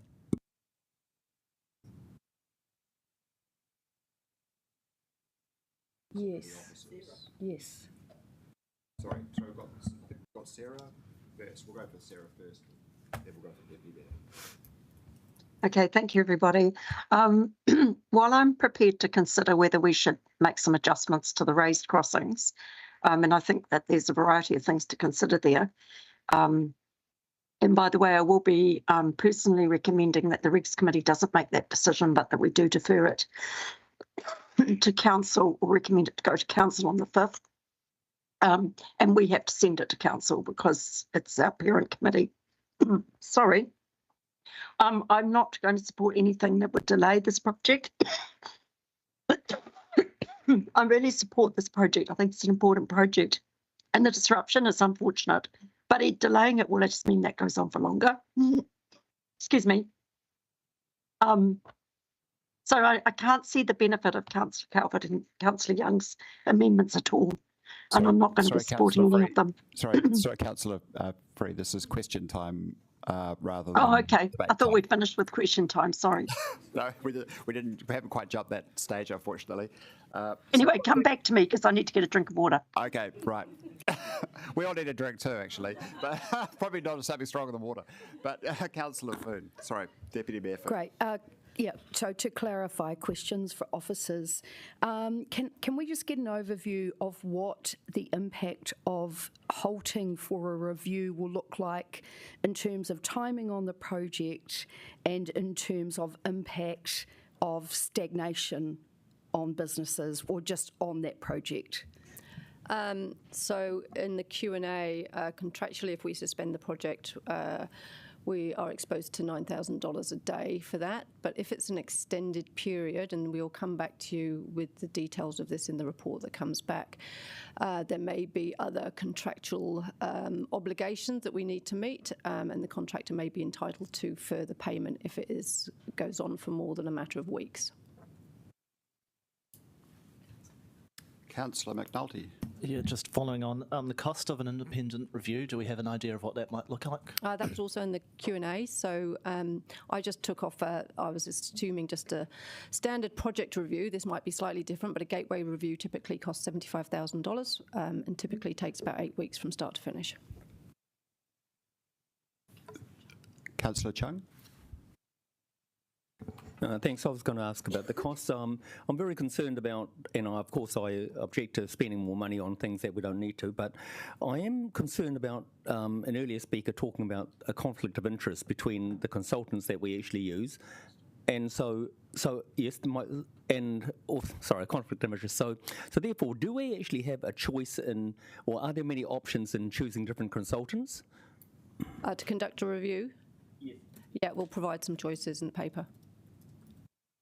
So if I could ask a question, as I understand it, on what the amended substantive means that on the 12th of September there would be a report back to councillors in response to the petition, as well as the other matter, the speed bump issue having been addressed previously, which seems to me to be, let's put that as, and obviously that would be done in-house.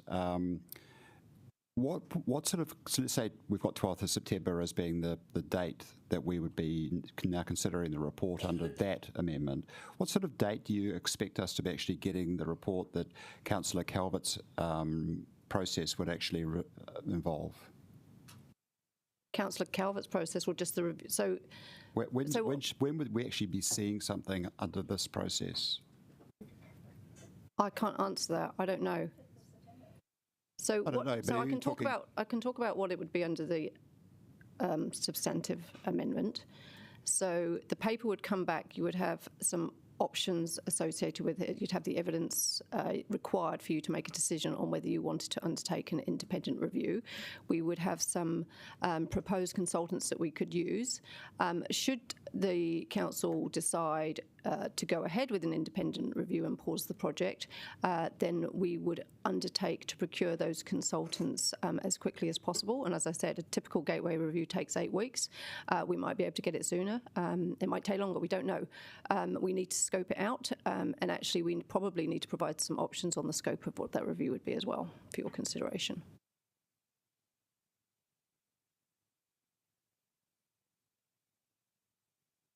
I guess that my concern about Councillor Calvert's plan here is that it seems to me that we'd be lucky to actually arrive at a decision point before Christmas, whereas what I would be hoping was that by the 12th of September, under the amended substantive, we would be in a position to have a pretty good idea of if changes were required or if additional research or reporting was necessary. Correct. So by going with the amended substantive, we actually put ourselves in a position where we could expedite things quite quickly versus this process where we're looking at something which is going to be much more drawn out. Yeah, potentially, yeah. Okay, thank you. Any other questions? Sorry, who's next? Councillor Rogers. Yeah, this particular amendment does list some, I guess, particular focuses that a report might have. I was just wondering for clarity, in the report that you were considering bringing, whether any of these elements were already included or what the shape of that report would be. We would want to scope it out to address the specific points of the petition. So there are some in there. I don't think the benefit realisation was mentioned in the petition. Economic impact was, I'm not sure accuracy of accident data. So we'd base it on the specific issues raised in the petition. Cool, and I just had one more. And that was, I guess, about in relation to the pause. And yeah, there was, I guess, some speaking around the construction works and the way that they are, where the traffic management is, and the works themselves are having impacts on the business. How much of that we perceive would be alleviated by a pause, or whether some of those traffic management things would still be in place, whether the construction zone would sort of be cleaned up, or those sorts of things. There might be an ability to reduce. Jeez, that's loud.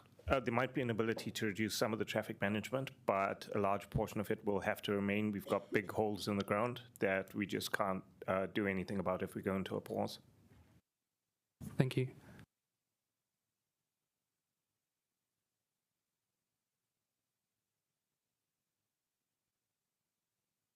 Okay, well, okay. My question is, in terms of the officer's report, could that be done and completed in time for the council meeting on the 5th of September instead of the meeting on the 12th of September? Yes, we could prepare something for council if required, but probably not any sooner than that. Okay.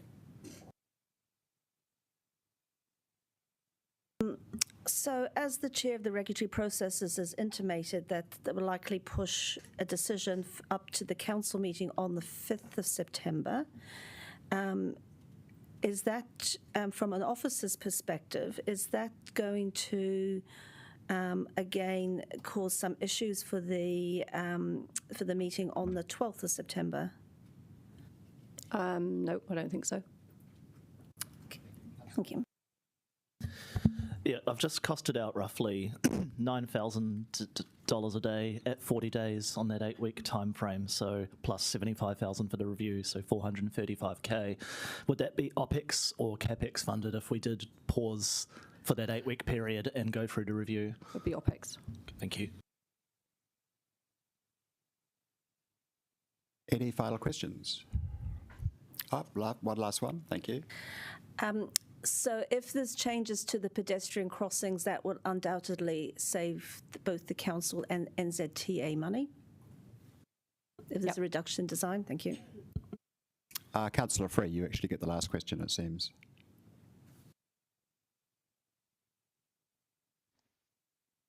You're on mute, Sarah. Oh, Sarah, we can't hear it, Sarah. No, sorry, I've got my hand up for debate. Sorry about that. Debate. Okay, so we finished the questions. So what happens now? Debate. Well, we'll let Councillor Freese kick off the debate. Yeah, sorry about the coughing fit before. I definitely am not going to be supporting these amendments brought by Councillor Calvert and Councillor Young. I can't see any benefit whatsoever to anybody from this. As has been intimated, it's not going to save any traffic management. It's not going to make the project go faster. We're not going to get to the outcome we want, which is a great outcome. Better public transport and better cycling and walking infrastructure and a more pleasant environment. All that I can see here is actually prolonging the pain of the getting there process. And I don't really think anyone really wants to do that. Councillor Calvert is quite fond of raising things that delay and re-question projects. And I just see this as another step in the same process. I am happy that we should reconsider the number and the type of the number of the raised platforms. I think there's been some reasonable signals that that's not a ridiculous thing for us to consider. But I think any other further consideration of the design at this stage is really not going to be helpful. Just simply not going to be helpful. And I also think that there's been a few slurs cast upon the competence of our staff, and I really reject that. I think our staff have done everything that we could reasonably expect them to do, picking up a project and bringing it in-house when it's already been substantially scoped and designed elsewhere. So that's where I'm sitting. I'm sorry, but I won't be supporting any of these. I'm happy to support the ones that have been brought as part of the substantive by the chair. Thank you. Thank you, Councillor Chung. Thanks very much. Unlike my learned colleague, Councillor Free, I have grave concerns about the plans that we actually have here. I do support an independent review on this. However, I don't want to pay for it, obviously. So I am torn between whether we should actually do that. It's not a delaying tactic, but it's getting the design right. It's making sure that we do the right thing. We're spending a lot of money on this, and so are we spending that money sensibly? And so, again, it's not casting any aspersion on council officers or anything, but we do want to get this plan right. And I just feel that it's not at the moment. And so how do we actually get this re-looked at, have a review of that, and maybe having an independent perspective on this, but to do so without the delay, without this huge delay, and without the, even worse, the huge cost. Thank you. Let's just hope we all can have our cake and eat it too. But Councillor McNulty. Yeah, look, there's a few fair points here. I think Councillor Calvert's raised, but a few on the opposite side. So first, I just want to thank Brad and Siobhan for pretty robust and I thought free and frank discussion on how things have rolled out. I don't think there's an incredible mystery here that the governance of Let's Get Wellington moving is sitting at the root of many of the issues that are facing here. I don't think that would be a shock to anyone in the room. And we know as decision makers that our input in that was basically approve the plans and then that's it. That's your job as council. Don't you dare have any suggestions. So I think we do the scale of a full independent review when we're looking at $435,000. And I know that my residents are up in arms about the rates increases that we've passed on. What we thought was 18.5% seems to be, at least in my ward, averaging 20 and up. So I'm very reticent to commit funding onto an independent review at this point. But there are some very fair points. The fragmenting of decision making is absolutely fair. Regs could make a decision or Regs could kick it up into council and then we'd have another debate a week later at E&I. As much as I welcome all our colleagues to come and attend regs, the reality is most do not. So there's going to be disjointed debate. I think it's an incredibly fair point that we want to address all the issues relating to this project at one committee. If that can be brought to a committee of the whole even sooner, then I'm happy. Councillor Randall's foreshadowed council would be the soonest possible point to bring that through. And that seems to me completely logical because you're going to have regs referring up the decision on the speed humps and you'll have this report coming back at the same time so we can have one last debate and then hopefully have made the changes needed and move on with our lives. The other thing that is very fair is the point around constrained funding. I heard some chuckles around that, but it comes back to what was put into the LTP, and I really don't know if some people have looked into the detail of what our funding was for water capex over years 1 to 3 of the LTP. In 24-25, we spend $63 million on the town hall, and we spend $30 million on wastewater network renewals. And the next year, it's 24 mil, and then it's 27 mil. The ramping up of water spend, the 1.8 billion that we've put as the highlight from the LTP, takes effect in year 4, and I feel like I'm getting a bit blue in the face from having to repeat that simple economic fact. So yes, had we found more money for capital renewals in years 1 to 3, as some of the amendments I sought to do, we probably would be able to afford some of the works on here as well. So I'm not going to support these amendments, but I'm very keen for this to come to one body, whether it be a committee of the whole or council, and we have one last discussion and one last debate and get these things right, rather than having a fragmented approach where regs makes one decision or E&I makes one decision and council or comes through there. I think that's a very valid point. Thank you. Councillor Rogers. Yeah, thank you, colleagues, for bringing this. I did have a couple of questions, I guess, about the halting and the sort of impacts that that would have. And I think through some of the questions that officers had answered around, in particular what the works were and the nature of them for pedestrian crossings, and I guess the wording of this amendment in terms of pausing all works associated with those crossings, I think, in my view, would do more harm than good. I think we can make decisions as we continue to progress, as was laid out. There are many different aspects of pedestrian crossings, the signalling, all those sorts of things, including drainage, that come at a different time to putting the asphalt down and actually increasing the height of that section of road. So I don't necessarily see the halting of the works as being beneficial, given that there are holes in the ground, and so much of that traffic management would still remain.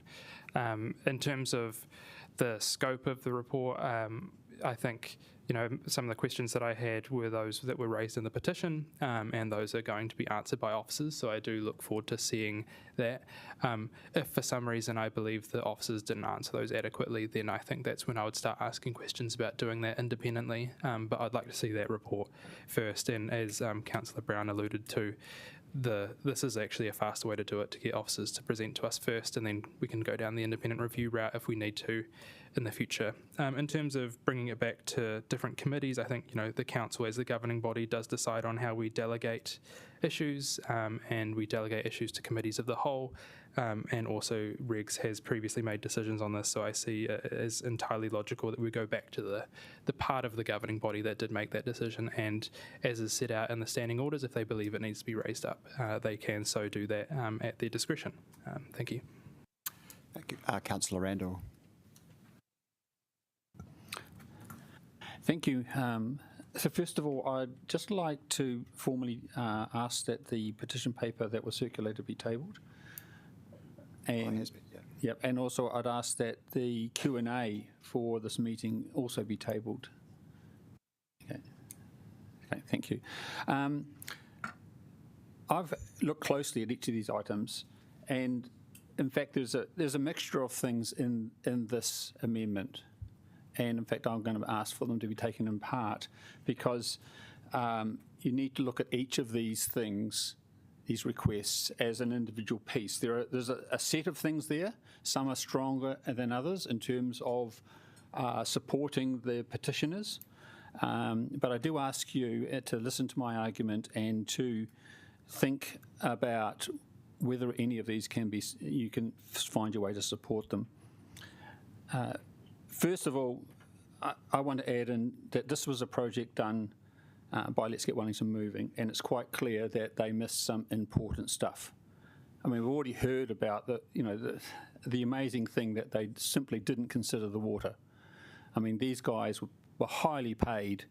We spent a large amount of money, I mean, tens of millions on these guys to get it right, and they missed basic stuff. So we already know that this plan that we have approved and is in construction is wrong. I also go to the issue of the raised pedestrian crossings and such like. It's not necessarily that they got it wrong, as Mr. Singh outlined before. They were following the guidance at the time, but times have changed and understanding has changed. And the community has, continuously been engaging with us about the things that are hurting the most. And I do think that, again, Let's Get Wellington Moving has been shown not to have listened properly to its stakeholders and not informed us properly too, I have to say. I also want to bring us back to the court decision.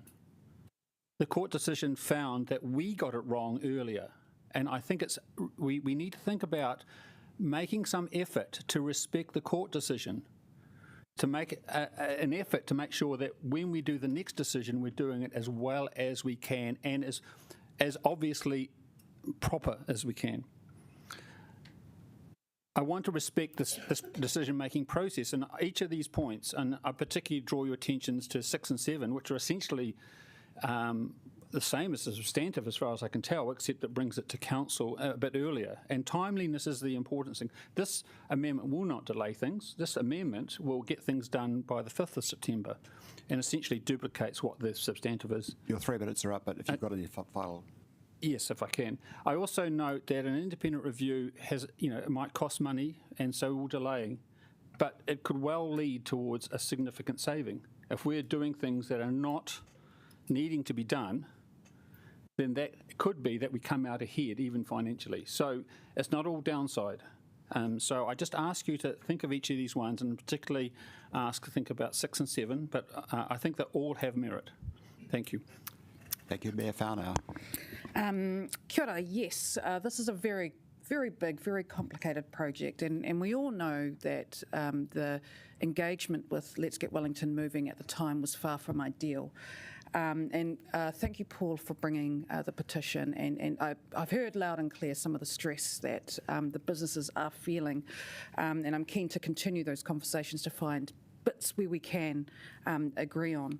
I do think Councillor Brown's amendments do strike a really good balance, and we will get what we need to be able to move on with this project. Thank you, Councillor Calvert, for these amendments, but I think they go too far. Yes, independent reports are all good and well, but the reason why Wellington Water had theirs is that they created a $51 million mistake, and that was quite a huge justification here. I'm not seeing that level of mistake here. It's a different situation. Pausing has a cost. The independent report has a cost. We must and can avoid that. I think our staff have been tarnished by the same brush of previous teams and mistakes, and that's not fair. Now that the project has been brought in-house, I have a much higher level of comfort around the level of reporting that we're going to receive. We've seen that with the line of questioning today. Brad, you really handled yourself very well. And again, the justification for a pause, while I understand that request, I'm not, again, seeing enough justification for that. We're hearing assumptions. That's not enough. This report will give us that certainty, and I'm looking forward to receiving it. Thank you. Thank you. Councillor Pennant. Thank you. I won't make a meal of this. But I do want to support the comments of Councillor Free about Councillor Calvert's MO. With due respect to you, Councillor Calvert, who I do respect, this does sound very familiar. The attempt to stop a good transport project and complaints about how cohesive our decision making is. And there is a long history to this project. It goes well back over 15 years. There have been many attempts to stop it. And if you really had concerns but weren't trying to stop it, you'd approach it in quite a different way. So that is not to deny the pain that businesses are feeling. Every time we do works like this, it's horrible. Taranaki Street at the moment is awful. Like, it's causing a bit of problems with the buses and all the rest of it. But we are trying to do something good for our city. This is a major arterial route into the city. We need good bus transport to get people out of their cars. Cyclists need to be safe. They do, of course, also need to adhere to the law. So I'd like to thank Mr Singh for giving us this reassurance that cyclists will have to stop at the red lights, just like everyone else, and cannot run over small children who are trying to get to childcare or to dance. I would point out, as someone who has had a child going to this place now 5 times a week, it's not actually that great at the moment for children crossing the road. It is unsafe, and on a cold wintry night, trying to get across with lots of, in the darkness with lots of traffic is really dangerous. So I am glad that we are putting in more signal crossings. Less happy about the humps. It's quite rocky going on a bus at the moment. Every time you're going through the bus, you're rattling away. I like signalised crossings so that people have can get across safely. And I'm really sympathetic that while it is an arterial route, it is also a place where people live, and it is a place of the central city. I do go shopping there regularly when I want beds. I bought 3 beds in the last couple of years. Brownie's Mattress is where I go, and they have a very good truck. They drive it over to me. I don't take it home on the bus, and there's some awesome other shops, and Bordeaux is definitely one of my favourite cafes in the city, so I think we need to keep on supporting them.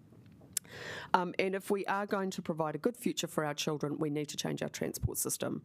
That is what we do. Like climate change scares me a heck of a lot more than some cyclists. And just lastly, I do thank the community for raising questions around the water infrastructure, and I think councillors took those concerns seriously today and asked some pretty critical questions, and we will continue to do so. That while we do farm out our work to Wellington Water to manage the system, we are ultimately responsible. But I think the staff gave good answers, and I look forward to seeing a conclusion to this project so that Thornton Key is better for everyone. It will be worth it. Kia ora. Thank you. Councillor Abdurrahman. Cool. Kia ora whānau. First, I would like to support Councillor Free's suggestion of moving to the council when it comes to the decision instead of Regs Committee. As one of the Regs Committee member, I do support that.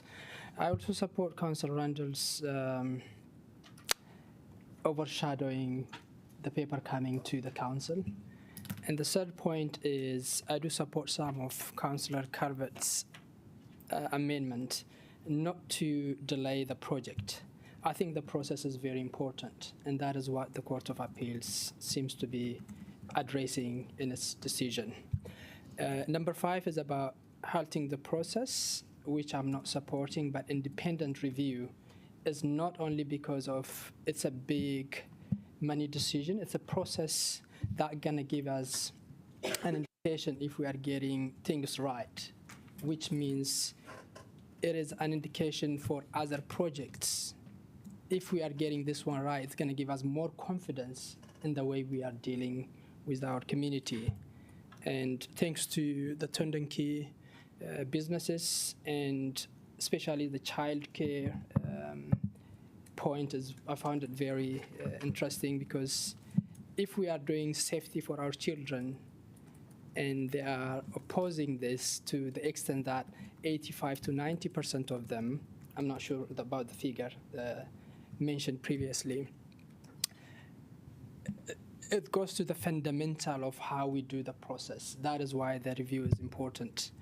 And Councillor Panet mentioned how sometimes intention is very important when you move an amendment, and perception and this reality sometimes, Councillor Carver. But in this case, I don't think so. That is your reality, and for that reason, I'm supporting 4, 6, and 7 of this amendment. Thank you. Thank you. Councillor Matthews. Yes, I won't be supporting any of these amendments for many of the reasons that have been outlined by my colleagues, but I just want to raise a particular point about 6 and 7, and also the foreshadowed to the amended substantive. And I would like to encourage you to not only vote against these, but also to vote for the amended substantive to go to the Committee of the Whole. And the reason that has not been outlined, I guess, and my principle is that unless there's a reason that we are prevented from doing so, that our decisions should go through a Committee of the Whole, because at the Committee of the Whole, everybody is around the table. And I refer to our mana whenua representatives, and the importance of our Takahiri agreement and the value that having Liz and Holden around the table when we make our decisions adds to our processes, and I'm personally very grateful for their contributions. However, it is also important to uphold our principles in this regard, and in this case particularly, the difference is a week, and upholding that agreement is absolutely worth a week of our time.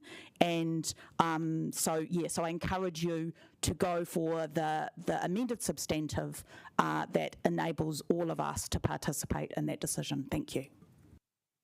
Thanks. I think just before I hand it back to Councillor Calvert to make her closing remarks, I'd just like to make my comment on this. I think the Thornton Group are clearly very sincere about their concerns, and they obviously have there's some significant legitimacy to those concerns. I feel that the amended substantive, which I prepared with Councillor Matthews and Councillor Free, addresses those concerns in as expeditious a manner and efficient a manner as possible. So I really feel that what I was aiming to do was to enable Council to actually respond to the concerns of the Thorndon Group as quickly and efficiently and transparently as possible. I feel that Councillor Calvert's much more complicated response is there's a lot of political theatre in that, and I feel that would actually be a significant detraction from our ability to address the concerns of the Thorndon Group. So I would hope that you would reject her requests in whole.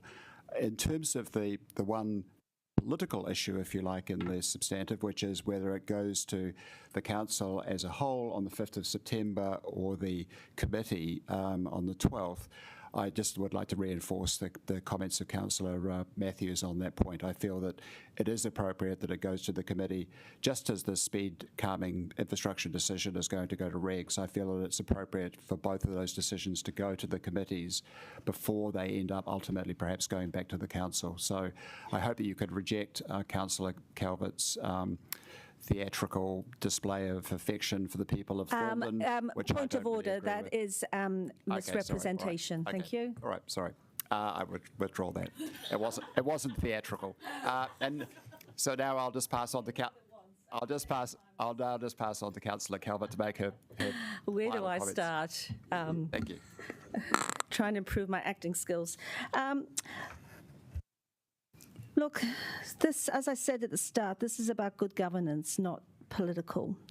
And I appreciate Councillor Brown and Councillor Matthews and Councillor Free obviously trying to come up with a way forward. But I would ask, did you actually talk to the Thorndon Business Collective about what their views were? Have you been down there recently? Have you spoken to some of the shopkeepers? Have you seen the works? Because if you haven't, how do you know you come up with the best possible option for them? And look, let's face it, they're the Thorndon Business Collective have asked for an independent review. They've asked for it now. They've been through it. They've said, please get us an independent review. And this, the First Amendment is about reflecting that. And that's about coming back to Council about making that decision, because as we've heard, this whole thing is being fragmented. And at the end of the day, the buck stops with the Council. We are the elected Council. If you look at Section 12 of the Local Government Act, we are the sovereign body. So whether you like it or not, whether you've got some other views of this, that is the law. And yes, I do raise concerns quite a bit, but have you actually looked at our residents monitoring survey and seen the satisfaction rating of this council with the people it serves? It's pretty low, and it's been pretty low over the last few years because of the decision making we've been doing, and mainly they do involve transport projects. So I will continue to bring concerns because I'm representing people that I serve. And it may not fit in with some of the ideology, but I will continue to do that until we can start improving our satisfaction rating and doing what people expect of us. So, Councillor Chung, you raised the concern whether we should do an independent review because it might cost money. Well, it actually might save us a hell of a lot more money. Because what we know is we've got independence. Because whoever does the review, whether it's staff or whether we pay for independent consultants, it costs money, even if we have to pay for our own staff to do that. So I'd ask you to think about that. As everyone's talked about, it's disjointed debate. We should be talking about this all in one. And I'm absolutely really surprised that I had to ask a question and find out that NZTA have been in touch with us. Now, apparently they haven't even written us a letter. They've only given us a phone call. We do not know what they actually mean about the pedestrian crossings. So to me, this is very prudent to say, look, just don't do any work on them at the moment because we know we're going to have to change.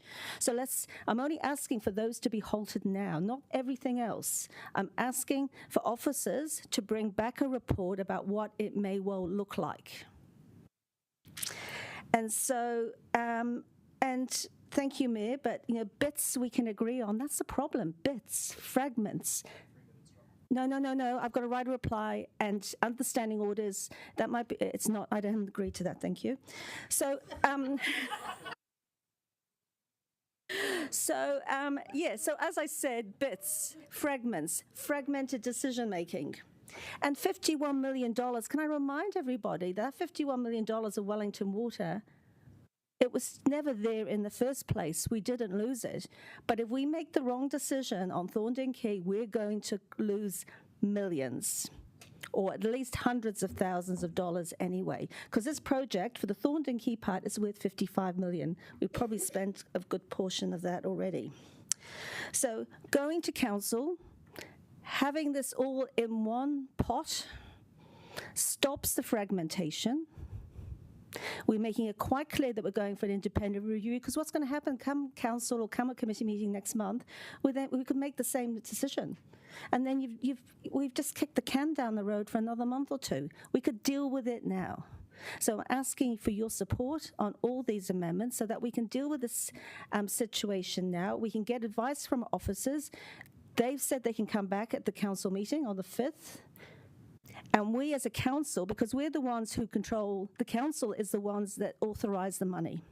We can authorize any money involved for that. So I'm asking for your support for all of these amendments, and I'd like to take a division on them, please.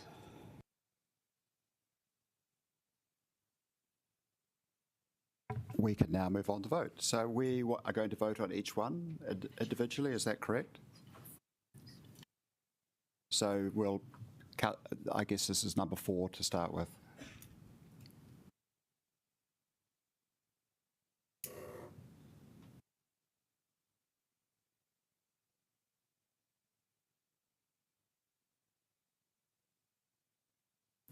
Councillor Free and Councillor Young. Yes, I've put my response in the chat. Thank you. That is lost. Vote on number 5.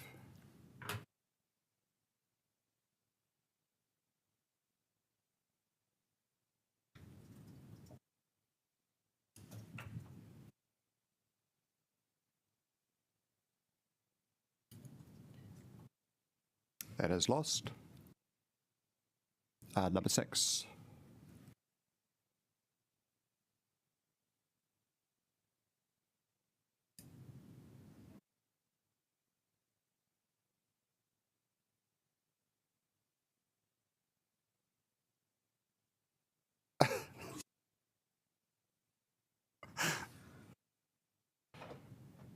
That is lost. And number 7.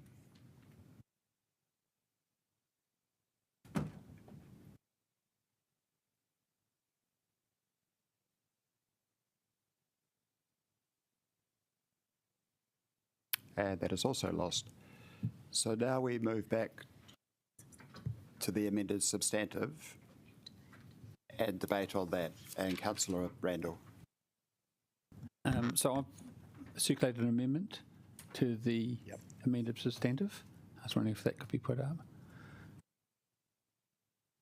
Just want to explain it. Well, just this is an amendment to, instead of, is this my introduction, is it? Yep. Okay. So, yes. So I think we might need to take some advice, because a foreshadowed amendment is not put unless the amended that is lost. Yeah. So. What's lost? No, unless so it's a foreshadow to Tim's. Foreshadow to Diane's. Yeah. Oh, okay. Can we get some? I'm keen for some officer advice, because it seems to be a direct negative. No, I did. I said I was. I know what I said. Perhaps I can offer some advice.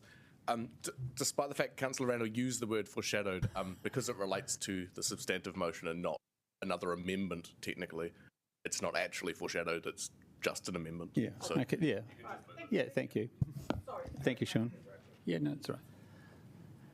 Okay, so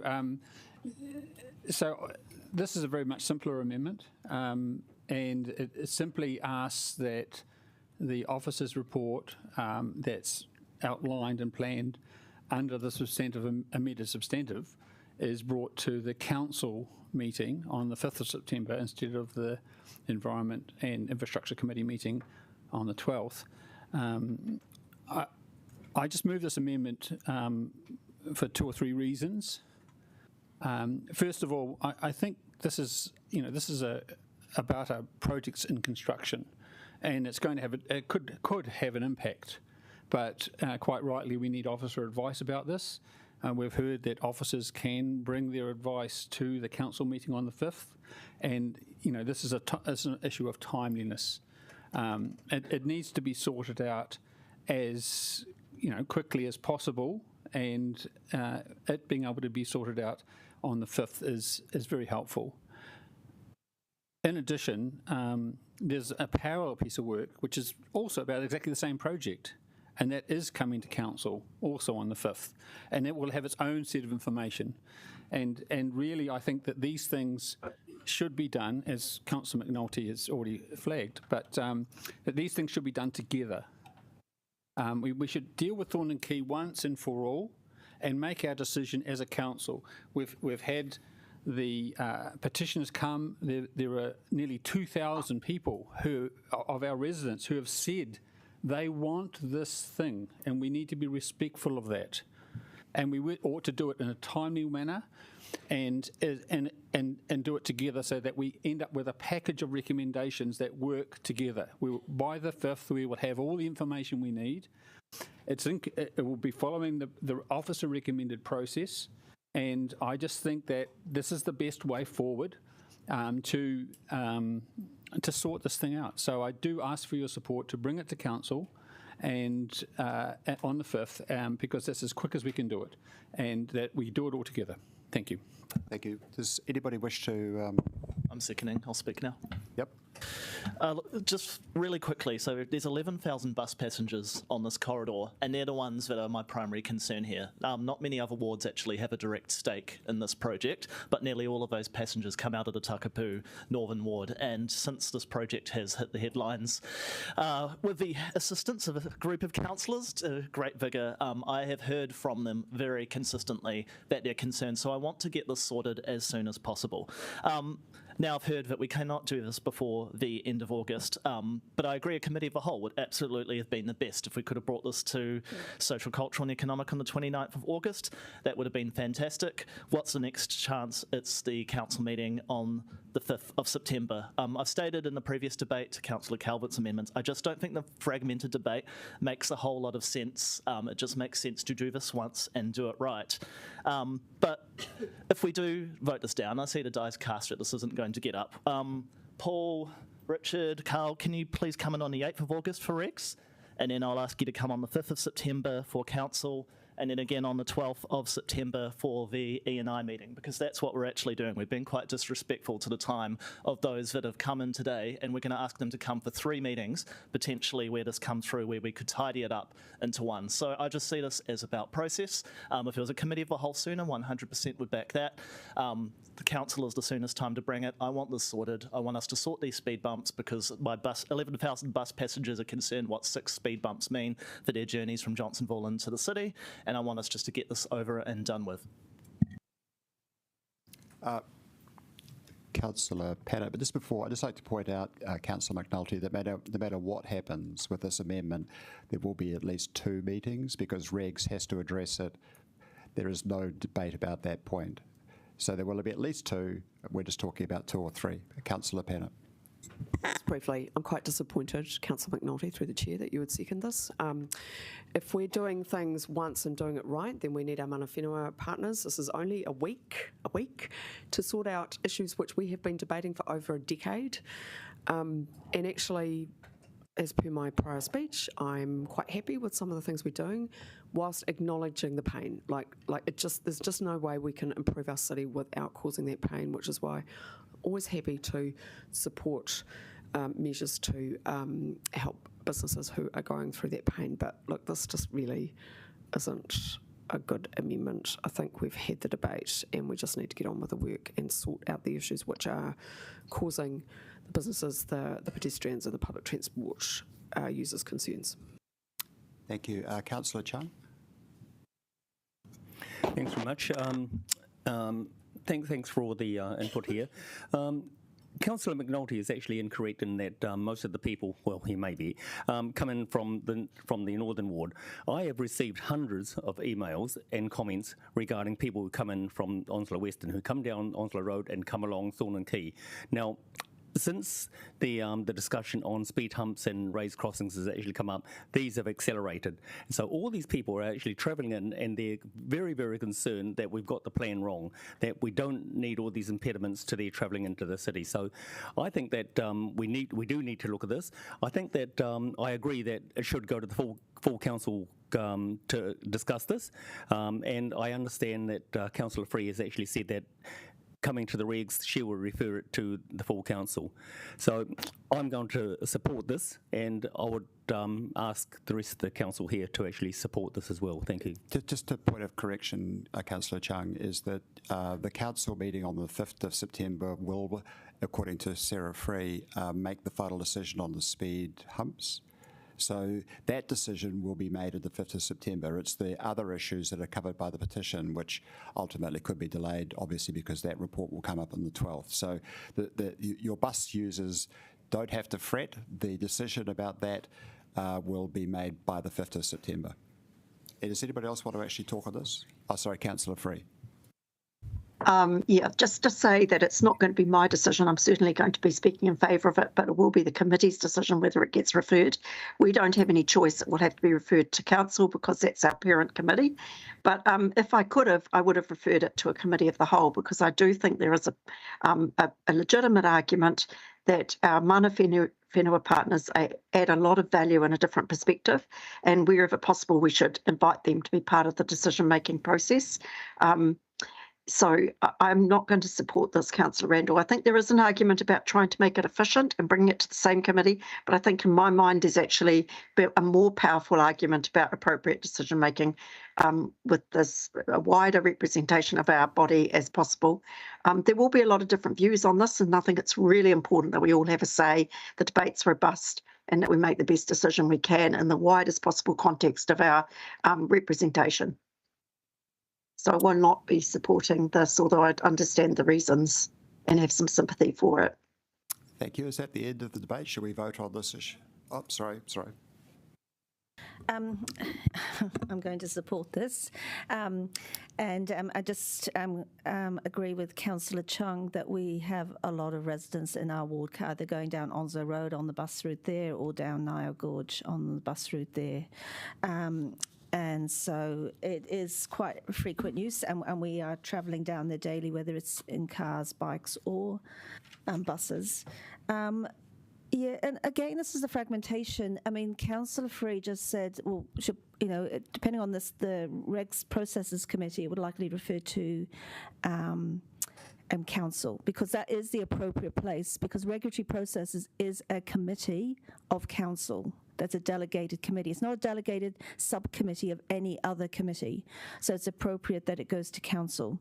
And so again, you're going to have another decision having to be made in a fragmented way. It may only be about pedestrians, but if you think about the petition in itself, that was in part about safety. And in part about safety is the design of the pedestrian crossing. So you can't separate the two things out. And this is what's carrying on.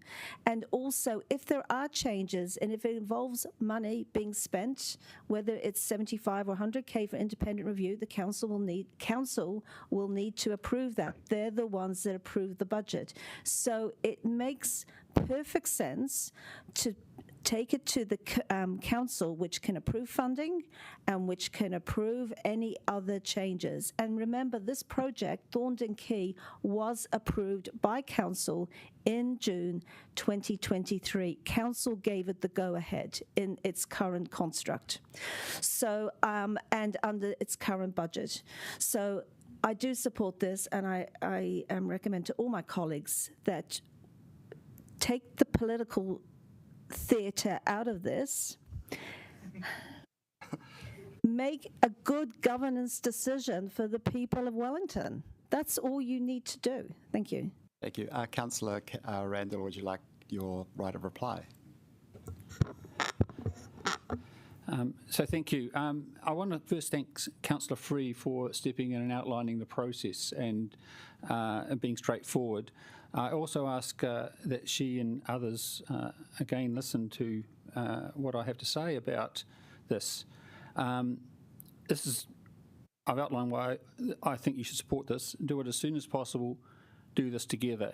But I'm very frustrated at some of the comments about why it needs to go, why coming to the council is inadequate. People are speaking as if our mana whenua partners are not part of the council. They are part of the council. They can sit at the council table, and they do. They can ask questions, and they do. They can take part in the debate, and they do. The only difference between a committee of the whole, such as the Environment and Infrastructure Committee, and full council is they don't have a vote. And that's a decision that this council made. Oh, that's a law. Sorry, that's a law. Yes, so I didn't even know that. I'm sure this council would have given them a vote if it wasn't the law. Okay. But to say that they can't join in any debate around the council and be fully outline their views and persuade things is very disrespectful. I think it's frustrating that we can't get this sorted together, that councillors would rather disconnect this decision, which, you know, the petitioners have come and said our decision-making process has been so poor, and yet again we're doing a poor decision. So I really ask you to think again and ask for your support to bring it to council, because I invite the Pauiwi to be there and to be part of this, and I will certainly be listening as hard as anyone else to what they have to say about whatever decision, based on the information brought to officers, is made. They are partners of this council, and to essentially take another week when this project's underway, when the people are hurting, and we've heard over and over again every day people are hurting, simply because we want to give a decision about speed humps and traffic resolutions and pedestrian crossings to have mana whenua vote on it. That's the only difference. Is I just think not the right balance of things. And so I just want to get it sorted as quickly as possible and as timely as possible. And I do ask you to say that the council was the right time for doing that, and joined up planning again. I just keep having. Why do you have got emotions to this place, amendments to this place, to get joined up planning? This is joined up planning, and to be positive, I ask for your vote to bring it to council. Thank you very much. Thank you very much. Let's vote on that one.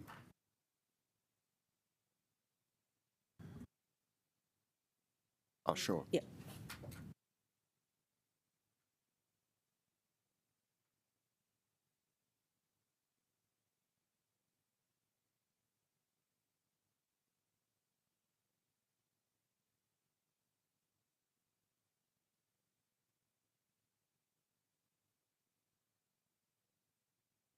And that is lost. So now we'll go back to the substantive, and we could just vote on. Does anyone actually wish to debate that, or have we all debated ourselves out? Councillor Wadera.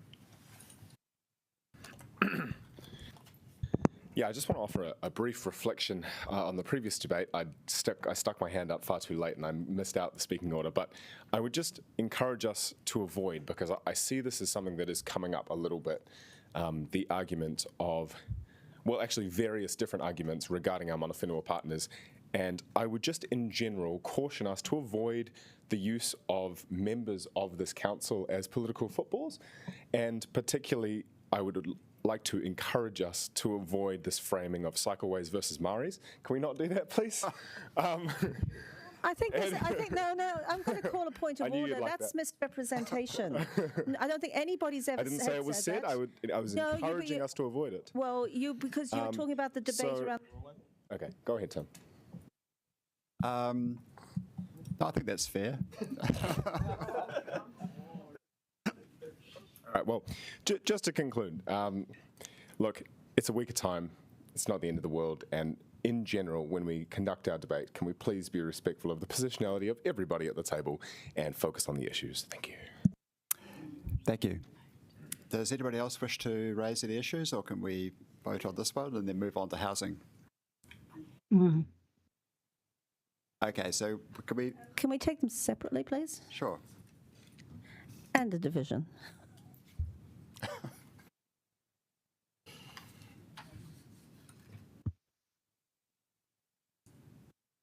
finally get to use the green button.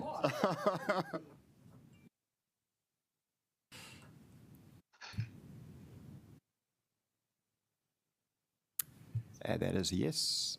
And the second one.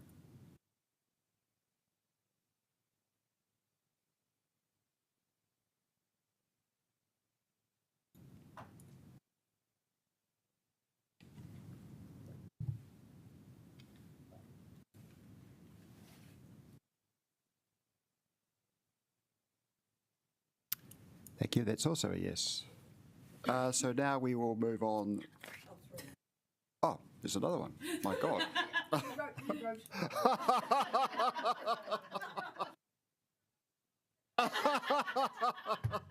Sorry, it was in red. I just completely disregarded it.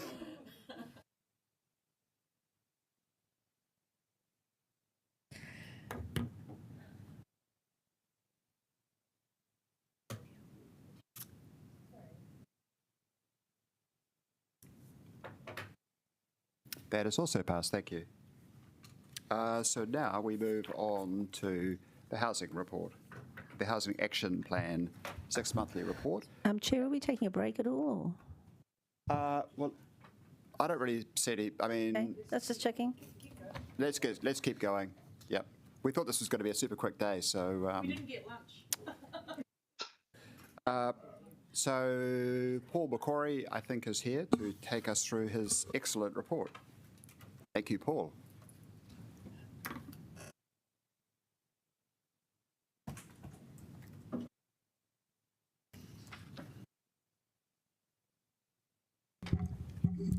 Kia ora. We're here to present our 6-monthly update to the Housing Action Plan. As you know, this report was originally planned for June, but I think there was a busy schedule, and so it's got moved to August. And whilst there's a number of updates in the programme, the only decision that we're actually seeking your agreement on is that the next 6-monthly update would be in June 2025, as opposed to November, just because of the proximity between this update and the November update. The report includes information about the Te Kāinga programme, as well as advice on rental legislation and improvements in our consenting function. There's some 50 actions across 7 priority programmes, and so I've got a posse of officers behind me, ready to answer any questions that you might have. We also have Andrew Schultz from Sense Partners available, who prepared the report into the estimated economic benefits of the Te Kāinga programme. I can take the paper as read if everyone has had a look at it, and happy to take any questions. Thank you. If we move the next meeting to June, when would the following 6-monthly meeting report appear? It would come back into November. So it would be typically the way they've worked has been June, November, only because there hasn't been a council meeting in December to have the meeting in. So we had one in November 2023. We were due for one in June, and so because it's got moved to August, it takes normally a month or 2 to prepare the report and all of the actions together. So just given the proximity between August and when we would need to start writing the November update, it seems prudent to move that to June. So can I just ask why, given you want them 6 months apart, you don't, and given that June is a very intense month with the annual plan and other late decisions, can you outline why you recommend the report comes to us in June instead of May? Yeah, only because the original report or the original plan was agreed to by Council in June 2023, and so the 6-monthly cycles have just flowed from June to November to June again, but happy for it to be moved to May. Don't have any objection to the date. But I agree with you entirely. I think that sounds like a really good idea. Cool. Do we want to just... Chair, before you move it, do you want to amend the substantive? Or I'm not sure if you want to, anyone objects. Okay, so Tian, do you want to change the... Any other questions while we're just sorting that one out? Sorry, Councillor McNulty. Paul, I just didn't see anything on the Old Johnsonville Library site in this update, so wondering if you could let us know what's happening there, please. Yeah, sure. So there was an update within the dashboard itself, but not in the report. And so, as you know, we have the procurement process ongoing for the Kōrau St John site. And given that procurement process in the past has not yielded a result, I wanted to conclude, or at least be quite advanced in that process, to ensure that we'd actually attracted some interest from the market. So both testing that our procurement documents were satisfactory to receive interest, and that the market was actually responding, essentially. So we're quite far down the track on that process now. We had 5 respondents on the St John site, and we've now narrowed that down to 2. And so as of next week, we have a kick-off meeting for the same process for the Johnsonville site. I think in some of our previous meetings, we had a request for that process to also include that the respondents would be have a track record of working well with the local community, so that will be included as well.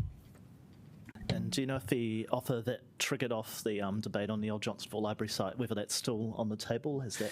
Yeah, look, I remain in communication with that developer, and I'm just keeping them abreast of when this comes along. As far as I am aware, they've still indicated that they have interest in the site, but I suppose whenever the documents are released and the outcomes that we want to get from the site are available to that developer, they'll be able to look at that decision again.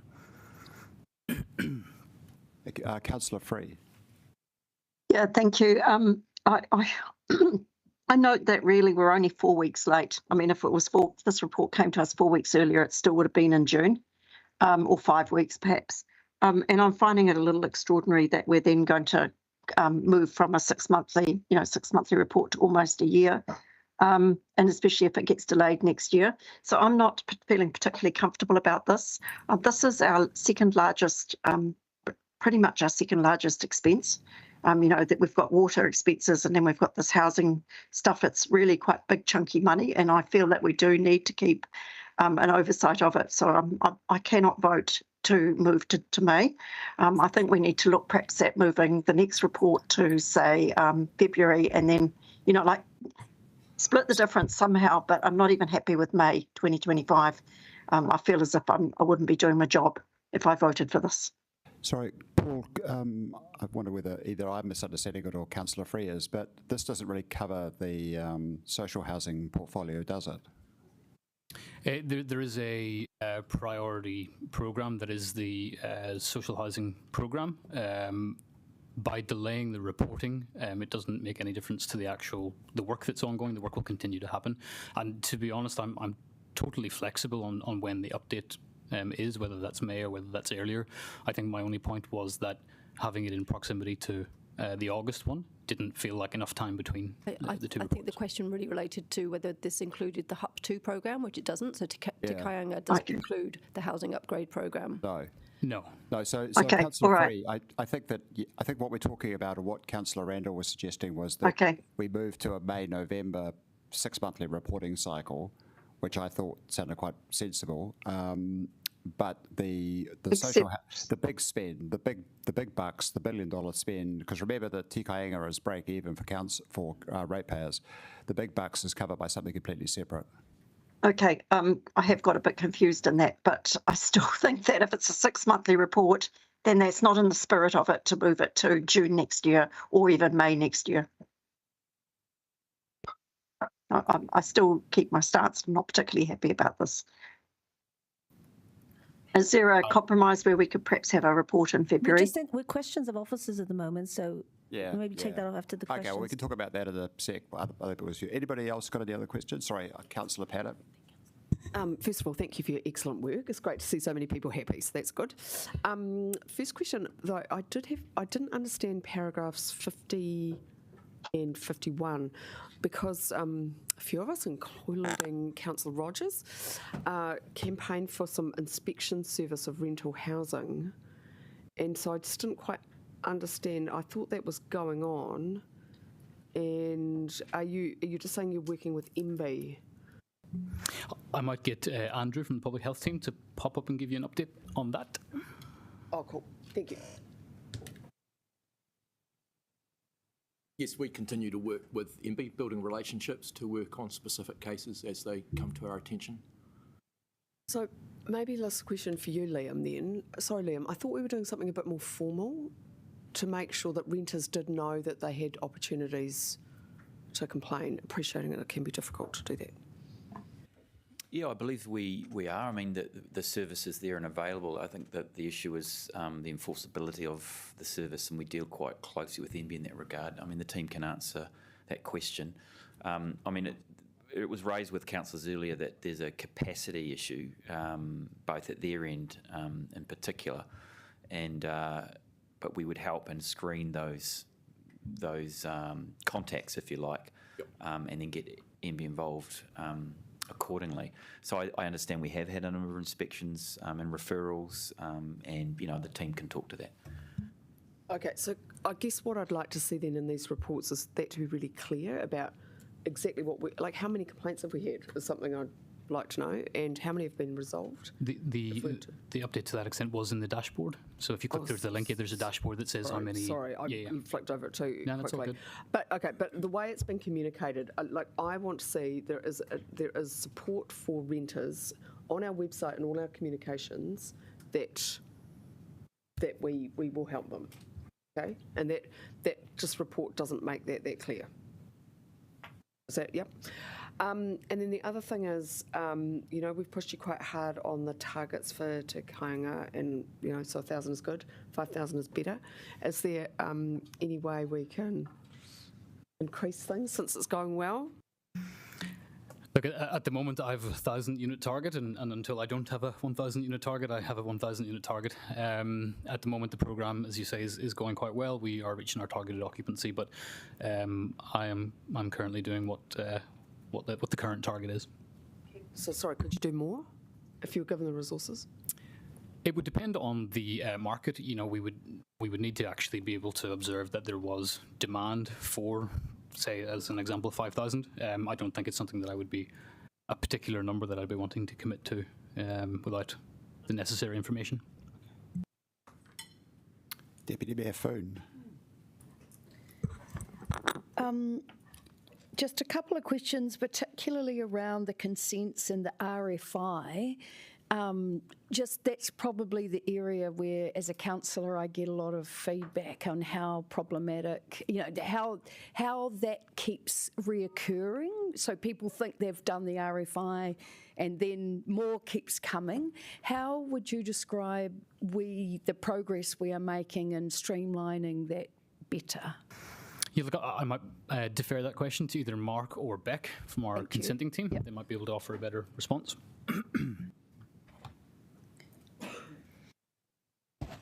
Yeah, thank you for the question, Councillor. We have been doing a number of improvement projects arising out of our developer Hui. We had a number of Hui that we had last year.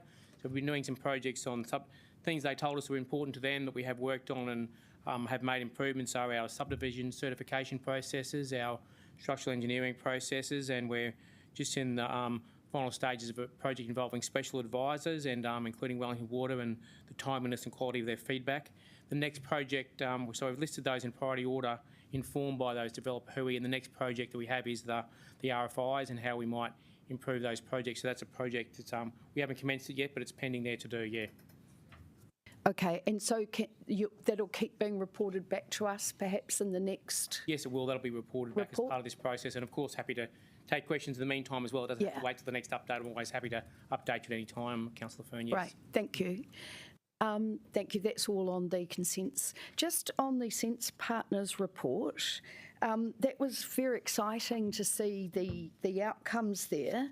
I just wanted to ask, have we had information similar to that before, things about like the infrastructure costs, retail, hospo benefits and climate benefits to people living closer to the city? It's the first time that we have commissioned that report for the Te Kāinga programme. I'm unsure if it has been done with regard to any other residential accommodation in the CBD, but it's the first time for the Te Kāinga programme. Great. Yep. And is that something, how does it go in scale? Sorry, I didn't get right into the detail, but how does it change as the scale increases or decreases? Yeah, look, I think, and perhaps Andrew might want to speak to this himself, but from my understanding of their analysis, they have attributed an amount per person, so it wouldn't change depending on the scale. That's how I've read the analysis. It's on a per person basis. That's what I read, as well.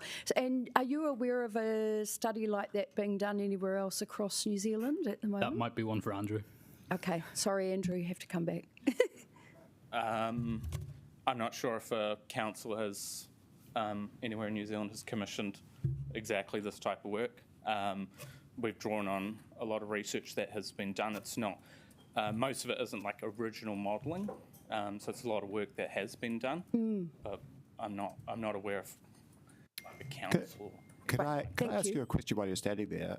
So jump in the queue, because I thought your report was fantastic, and I definitely think we want to use this to communicate also with central government about the benefits of densification. But I was actually shocked at how low the benefits were in some ways in terms of the avoided infrastructure costs. And I've been talking to my local Motukarangi MP, who of course is not very keen on building roads and such like. And I would have thought that if you looked at what's happened in Wellington, where a large proportion of the job increase in Wellington has been the people actually live in Kapiti, Porirua and the Hutt, that actually the cost of transport, especially given the amount of money which the government is spending on transmission gully and yada yada, I would have thought that the avoided transport cost of having people living in town versus having that marginal cost in Kapiti, as for instance, was way greater than the 10 or 12 grand that you had actually come up with? So for this piece of work that we did in October last year, we deliberately used conservative assumptions. So, for example, we drew primarily on a study that was commissioned and done in Auckland that looked at the costs of infrastructure that Auckland Council faced. That study found that in the instances they looked at, it was 65% of the cost was in water.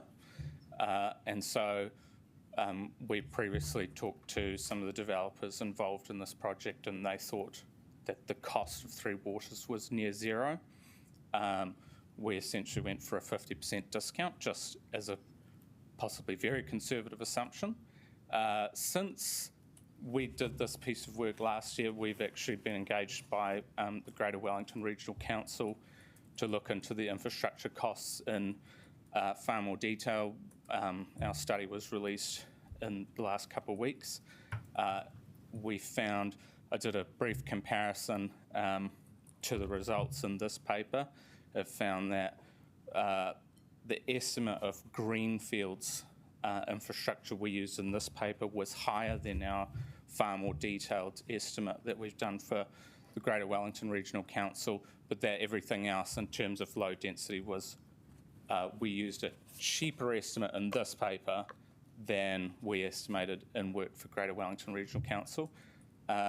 You're correct in that when we've done this far more detailed modelling, we found a much, much higher transport cost associated with low density.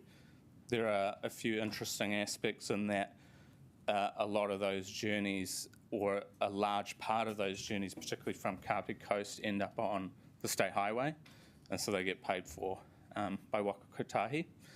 So it kind of depends on how close you are to the highway network. So in other words, your costs are only our costs, not the cost to the government of building the state highways? That's correct, yeah. Oh, yeah. I mean, that's kind of shortchanging the story, isn't it? I mean, I thought this report was, as I say, I love the report, but I would actually like to know the real avoided cost, and I just wonder if maybe we should send it off to the Infrastructure Commission to actually, or I'd like us to actually, because I'd like to know what the real cost is which we're avoiding, rather than just our cost.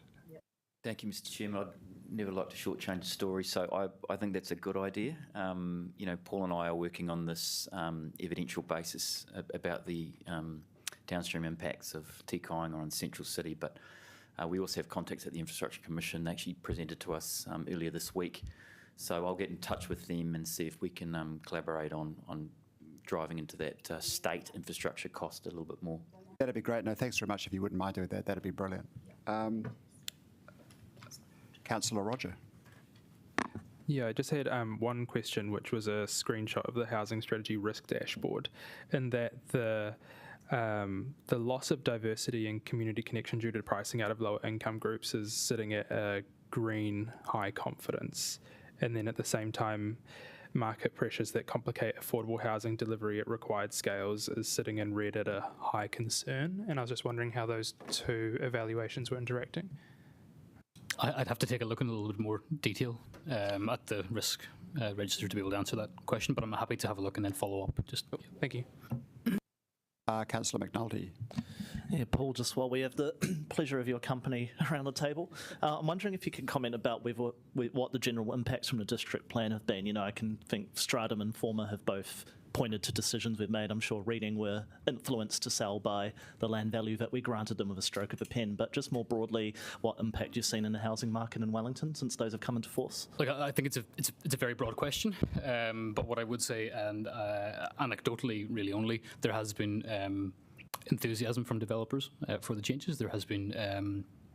For example, this week alone, I've got meetings with 2 Auckland developers who are interested in coming to Wellington to look at what they can do. So, anecdotally only, it seems to be very positive.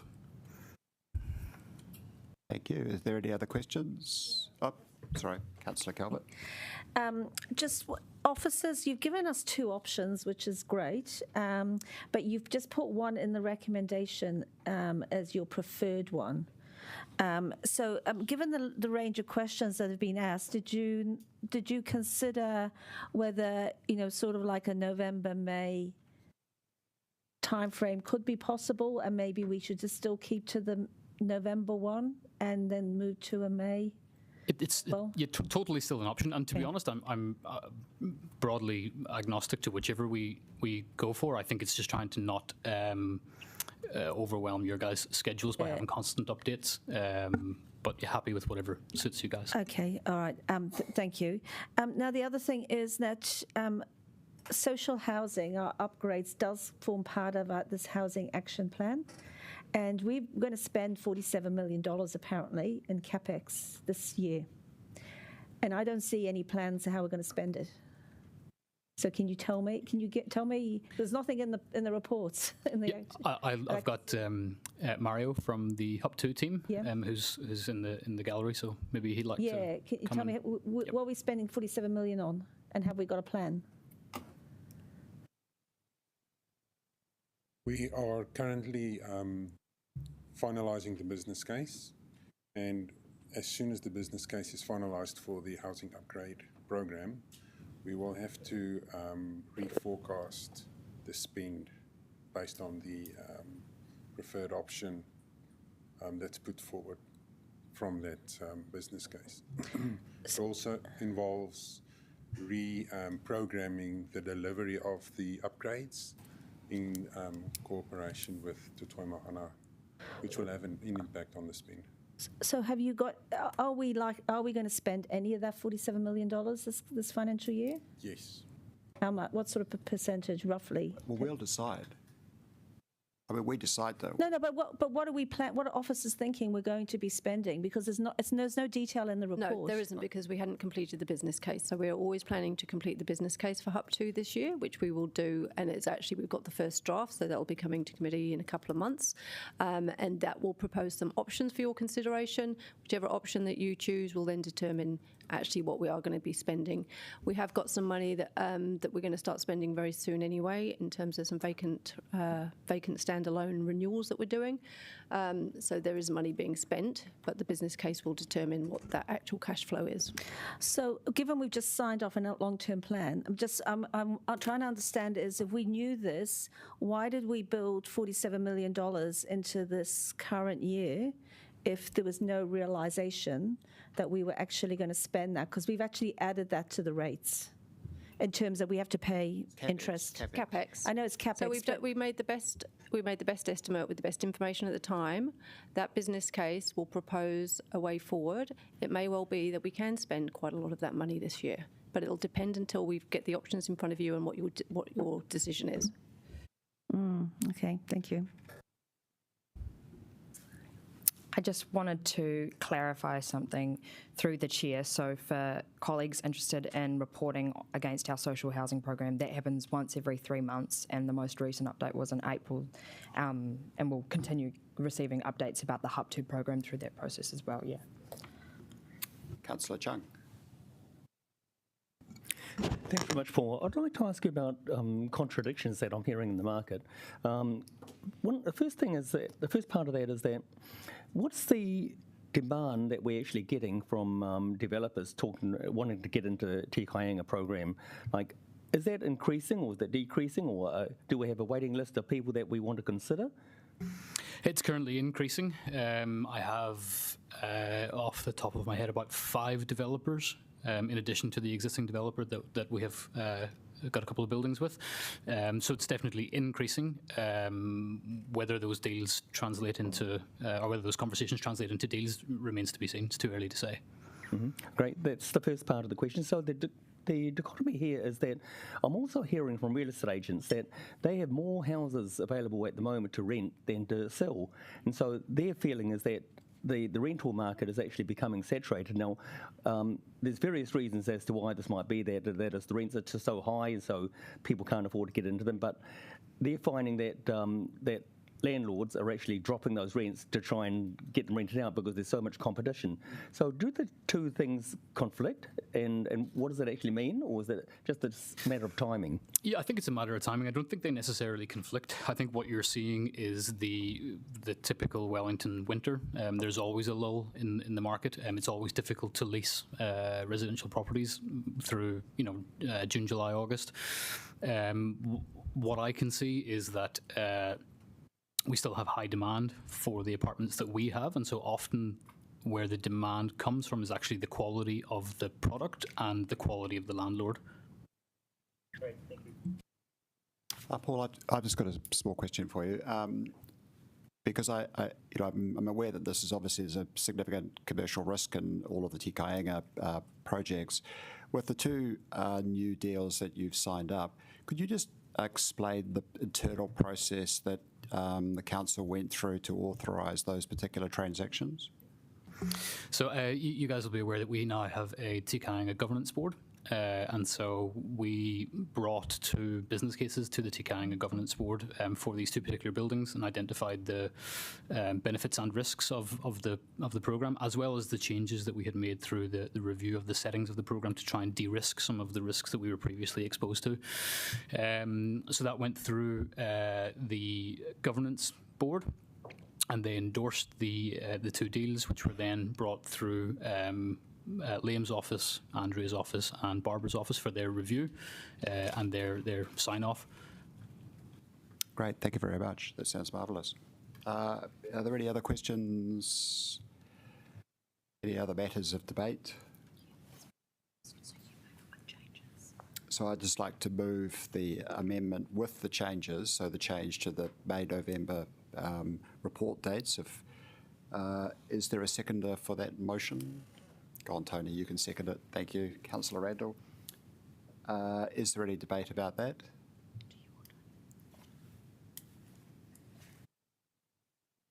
The way it's written, I can't support clause 3 because basically it means we don't get a report back till next May.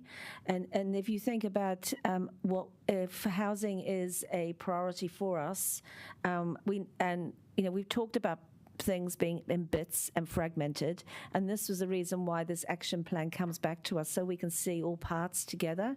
So whilst we might get individual reports coming backwards and forwards in other meetings, this is an opportunity to look at the whole thing in a holistic way. So I think leaving it till next May, I understand about the timing, but I think we should have a report in November, and then consequently we have May after that point. Just before you disappear, because I think it's a legitimate concern. I mean,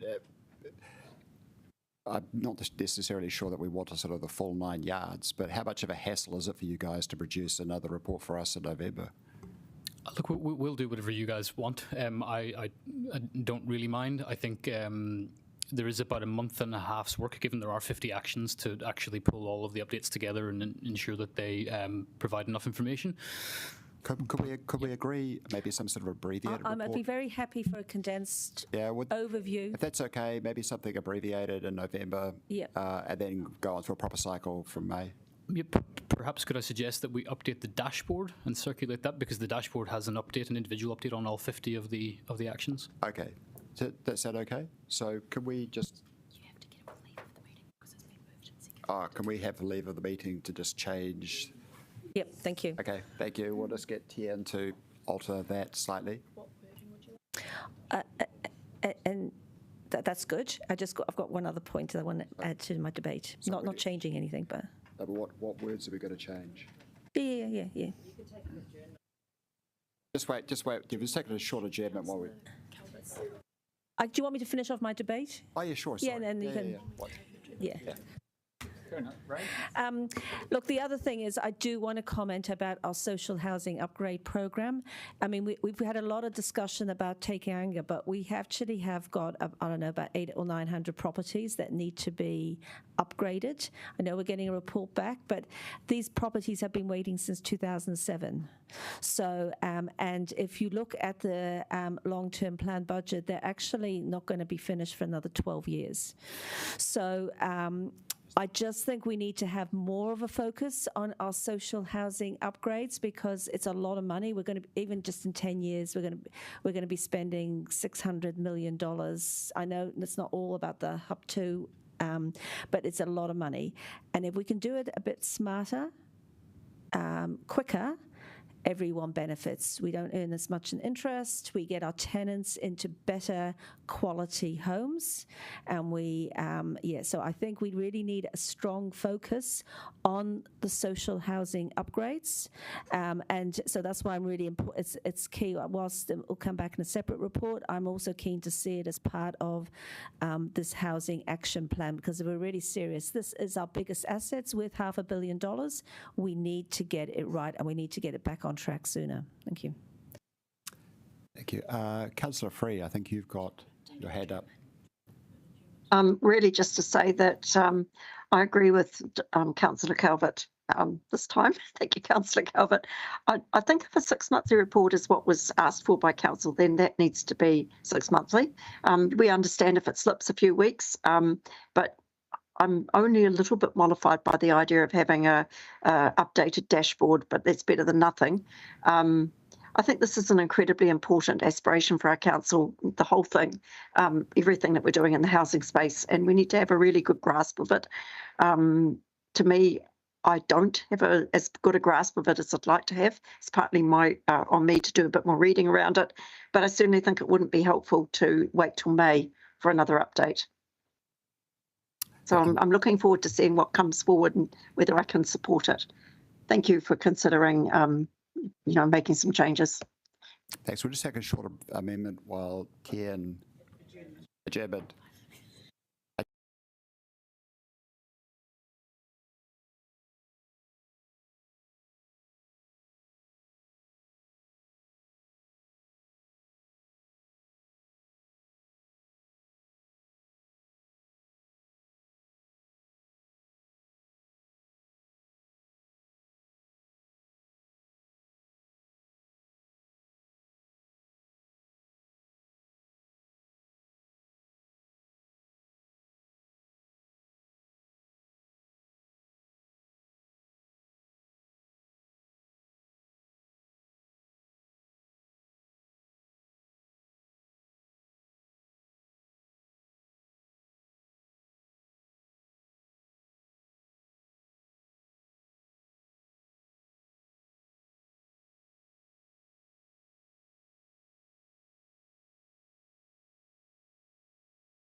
Thank you. Anybody else wish to raise any obsequious, any other No? Any Would you mind?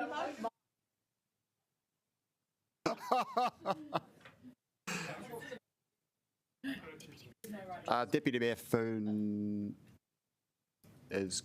Would like debate? I don't even know where we are. Can I have some debate, please? Yes, you could have some debate. What would you like to say? I do just want to acknowledge the work that is being done on Te Kāinga, and it is great to see the results of the survey with a high satisfaction level. It is great to see the way that we are promoting it, and it's great to see them full. So I really want to thank staff for that. I was very excited by the report by Sense Partners that also brings a lot of confidence to this program, which has also had some good debate around it. So seeing that kind of evidence come into what we are doing here is going to be helpful not only to us as a city, but getting that information out across the nation is another area where Wellington does leading groundbreaking work. So thank you, team. That was just so great to see.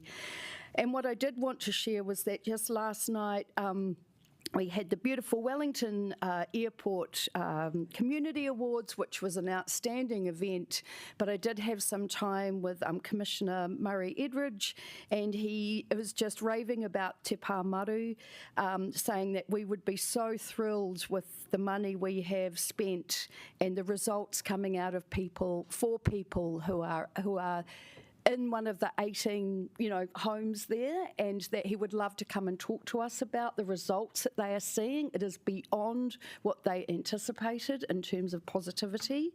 And just also that this morning, Mayor Whānau and I were at the opening of a new 10 new homes by Kāinga Ora in Coromandel Street, Newtown. And it is a beautiful mahi and really good to see, beautiful spaces. And so it's good, although we're not there yet, but to see some good action happening. Just want to also comment on the co-housing project happening in Newtown.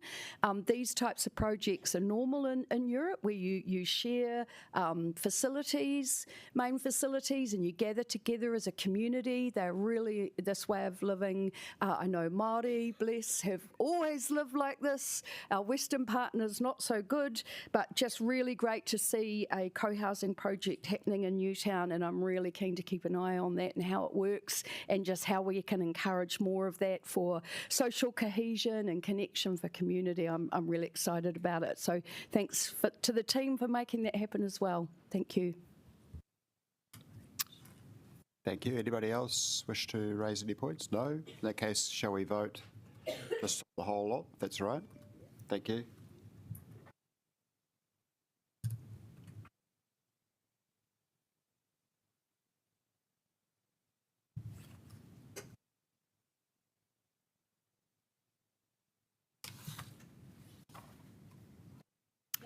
That is passed.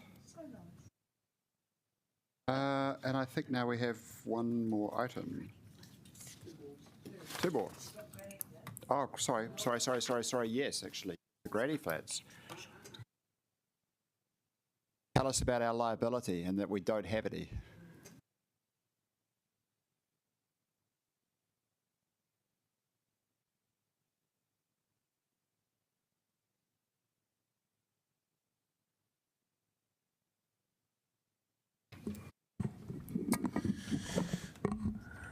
Good afternoon, councillors. The draft submission before you is to the Minister for Building, and it looks at the consenting regime for minor residential units, also known as granny flats. It amends processes under two acts of Parliament, the Resource Management Act, the planning side of things, and the Building Act. From a planning side of things, our concerns with the legislation are not that great, given that the NPSUD already enables a great deal of capacity, and what we would ask is that the Minister considers controls under the RMA to do with natural hazards, and also the consideration of how this will be implemented in the rural zones of the city.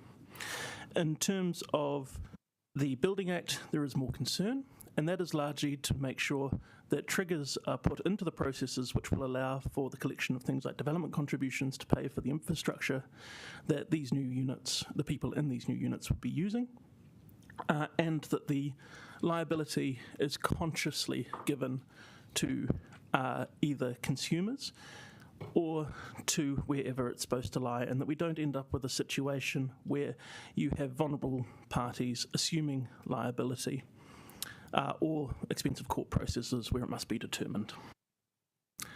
We'll take the rest of the submission as read, and we'll move to questions, if that's all right with the Chair. Thank you. Yes, are there any questions? Councillor Randall. Thank you. I've briefly read your submission. You noted a number of risks. This proposal, I guess, is partly done to save costs. And I was wondering if there's any comment to say that if the legislation was changed to what the City Council has, what that would do to the cost of the units. So there would... Every time a process is undertaken, it generally creates cost because people's time costs money. The costs we would be looking at are fairly marginal, but they are essentially to make sure that there is records that would be able to appear on things like LIM reports, so that buyers could be assured of what they're purchasing, and that's why we've recommended the PIM process, the Project Information Memorandum. That's a process that's normally undertaken under the Building Act.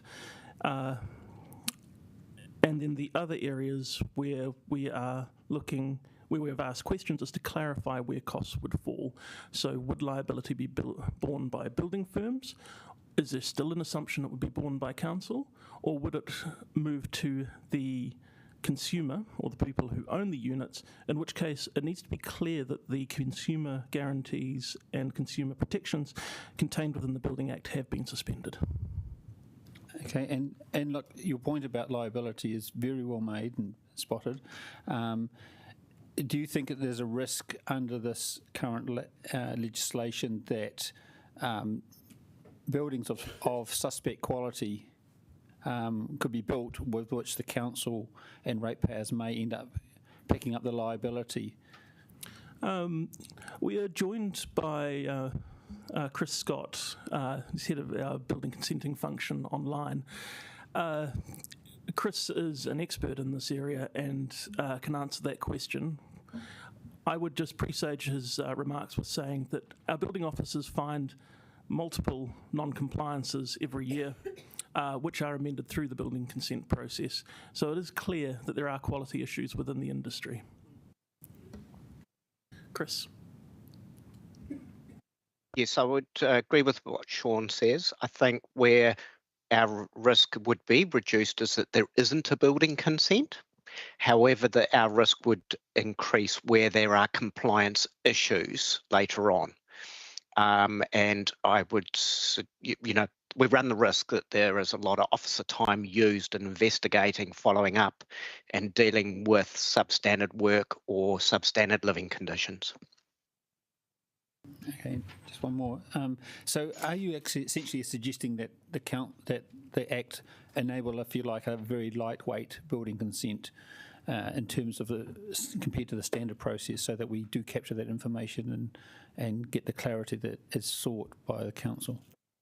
So what we've suggested is contained in paragraph 12, which says that under the Building Act, council suggests an adaptation of the section 401A regulations. Could be an option for the the minor residential unit exemption, with a simple residential construction option or reintroduction of the simple house acceptance solution. So what that would do is create a process which is lighter weight than a building consent, but would still create the records and give some of the guarantees we need. It should also be said that the liability for problems in these systems doesn't just accord with council. So, for example, if there are cross connections created in the plumbing systems, that results in dirty water going into our harbour. So there are environmental effects and costs that come with this, not just monetary ones. Thank you. Councillor Rogers. Yeah, I guess following up on that liability question, particularly around cross connections, was, I guess,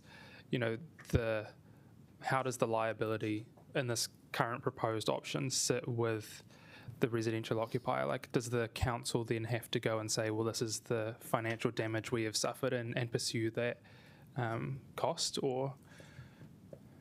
So generally, once a cross connection is detected, that will require the occupier to rectify it, and that comes at a cost. That also comes at a transactional cost to Wellington Water and to the council, because of course we have to find that cross connection, then we have to engage in that process to get the owner to fix it. Awesome, thank you. Councillor Calvert.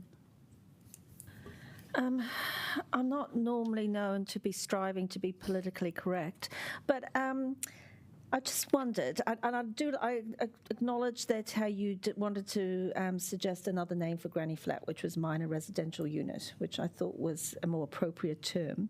Do you think would that be something that you could put in brackets in the heading, just to sort of emphasise the point? Yes, we could do that. And to save an amendment to do that, if the chair would agree to do that under the minor amendments resolution that's already there. Sure. Yep. Thank you. I am a granny, but I still object. Yeah.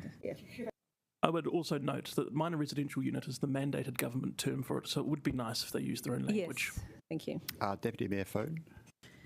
Yeah, just following on from Councillor Rogers' questions. Do you foresee that there will be systems, checks and balances that we can do to mitigate that? Can we suggest that as part of this submission, about that it is critical we do that, given Owhiro Bay situation? So it must be understood, the intent of such a proposal is to limit our powers to do that. So it is not a case where we would look to cunningly come along with another instrument and sweep up after the minister. What we would like is a regime that explicitly designs in those protections where they're needed, that are proportionate to the cost, and also to the need to produce more housing for our city. I've just got a quick question before I hand over to Councillor Chung. Obviously, every council in New Zealand will be making a submission on this issue. Do we survey what other people have said to make sure that there's no, glaring issues that we haven't sort of identified along the way? I rather bored my wife reading bits out of submissions from Hauraki District and Waipawa and various other councils to her last night. So I know I'm the romantic. So we have surveyed what other councils have said. We're generally in line with many of the issues we have identified. Most of them have identified the need for a PIM or some sort of process to create the records that are needed. It's fair to say more councils don't recognise the support for the outcome of housing that we have emphasised, but we're not out of line. So are you struggling to go to sleep after the triathlon last night as well? I would never run a triathlon. No, I was just wondering if you watched the race, you might have been suffering from insomnia after the disappointment. Oh, is this Olympics thing? Every 4 years. Oh, I haven't watched it since they took town planning out. Councillor Chung. Thanks very much, Sean. You just stated that you believe that the primary objective of this is to actually limit the controls or to remove controls from local bodies to make their own decisions or our own decisions. Whereas when I read it, it seemed to me that the whole intention is actually to produce more housing that possibly more people would be comfortable with. And that's the intention. It's not the intention to actually remove our powers. Is that a consequence of it, or? So I would agree with you. The outcome that is sought by the minister is to create more housing. He wishes to facilitate creating more housing by limiting the ability of councils to regulate in ways that would prevent more housing.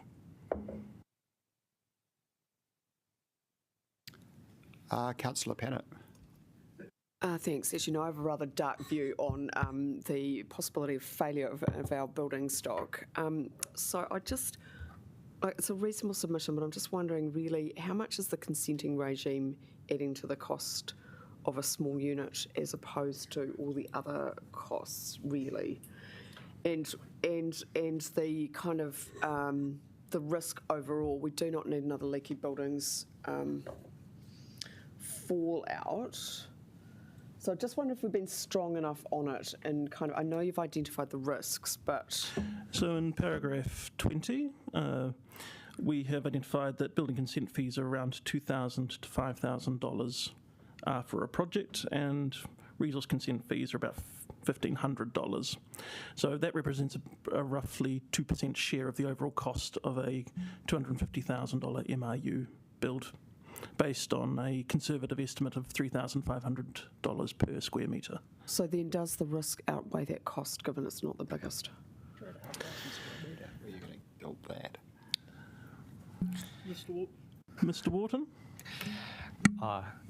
Just to clarify that it would be the building consent cost, because Wellington City enables 3 houses per lot, so it's even lower than that for Wellington City. As to would it outweigh the risk? Perhaps while my boss is thinking of the answer, one way to think about it is that while you might be reducing some of the administration costs, which is about 2% of the overall build cost, essentially there's likely to be transfer of that cost overall through later checks, corrections where someone is wanting to sell a property and needing to fix it up or getting it recertified, and also through perhaps higher insurance, because insurance companies have indicated that they may be unwilling to cover these unless they're properly certified. So it's a good principle to be carried through. I think we are just concerned about the risk of these costs being transferred in other ways. Yes, and so in terms of a Wellington answer, the answer is this isn't likely to have as much impact on us as it might do on other cities. So for us, it's a pretty marginal call. For other cities, this would have a much greater cost benefit weighing up to do, and for some of them, I'm not sure that the cost would make sense. No other questions, I don't think. Thank you very much.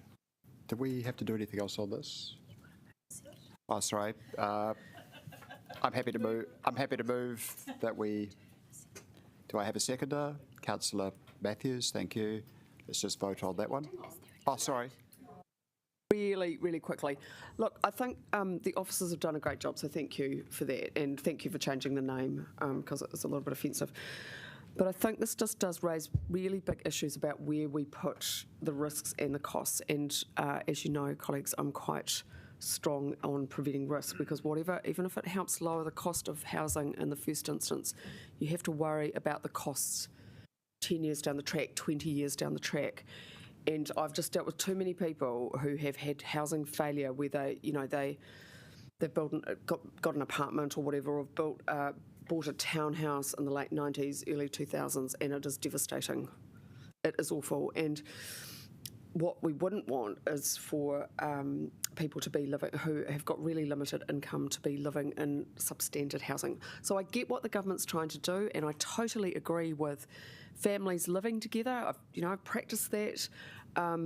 So there's a difficult balance there, but I just think we have to be super, super careful. I was telling Councillor Rogers one time about these bed sits in Thorndon, which look great from the outside. They look exactly what we were looking for, and they were hideous. They were awful to live in. No one should be allowed to live in places like that, even though they're new and should have been designed properly. So I just think fine for it to go through, but we just have to be super, super cautious as we continue to talk about housing around quality and quality controls. There is a reason that we have regulation, and the reason that we did end up regulating, of course, from hundreds of years before, is because poor people were living in terrible housing. Thank you.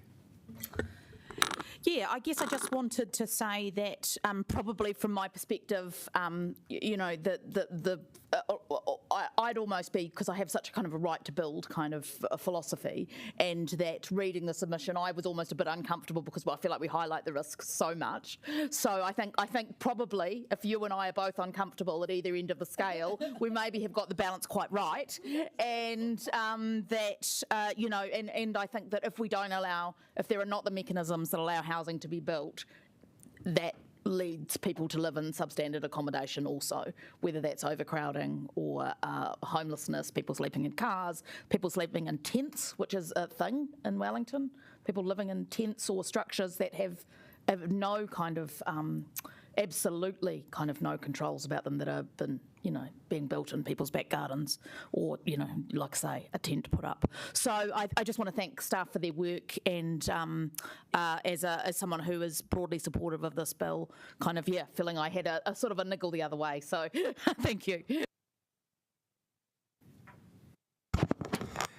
I sort of agree with both speakers here. Both Councillor Matthews and Councillor Pennant.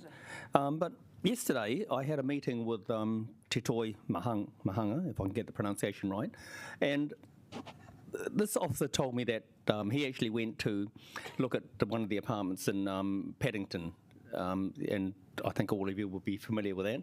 And he said that he thought that those apartments were just so tiny that it wouldn't suit his living conditions, and also it wouldn't be conducive to having children in there. And so, but that made me actually think about, you know, who do these small houses actually appeal to? And so the discussion on this today is actually really interesting, because he said that he thinks that while it may suit someone else, while it doesn't suit him and his situation, it may suit other people. So is our objective here to supply or to enable housing to the widest possible range of people? See, we don't actually understand, and we don't actually know, you know, where people actually want to live, and sort of what parameters do they actually put on places. So I think that when we talk about very, very small places, it may be that this officer doesn't want to live in them, but I think that people will, and it may be that they can actually see this as being a stepping stone to the first house that they may own, and then going on to something larger if they want to. So I think that we should be encouraging this sort of thing, because it covers a broader range of Wellingtonians, and so we talk about it being so difficult to actually get the first step onto owning your own house. And so I think that this having small houses is it. I mean, they still have the choice, they still have the option. You know, like this officer here, he had the choice of whether he actually wanted that or thought it could do. And so I would actually support the more of these being built. Thank you.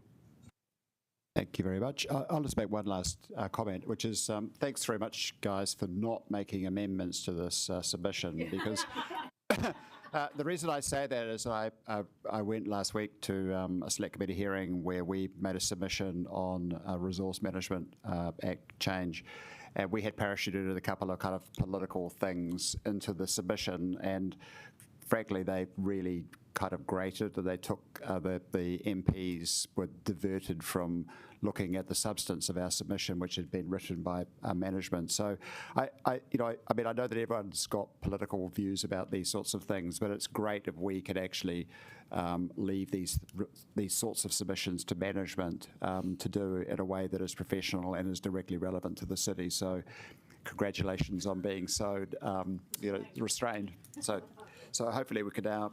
I think we have to vote on this, do we? Yep. So thank you.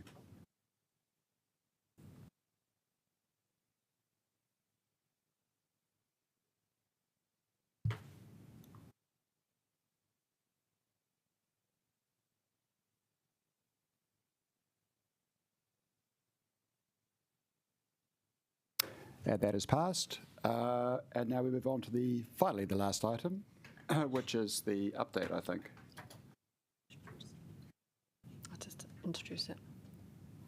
Happy to introduce the decisions register and upcoming reports in the forward programme. We'll take the report as read, but happy to answer any questions. So just two questions around the half-cost paths policy review due at the next meeting.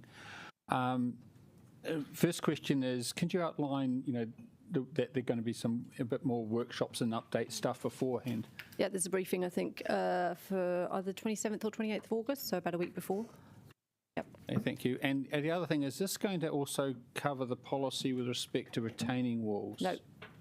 No, it's the half-cost policy doesn't cover retaining walls, so that's completely out of scope. It'll be much clearer than it was in the consultation. Okay, thank you very much. Hey, so, sorry, I've got a question for you, Siobhan, about that, because I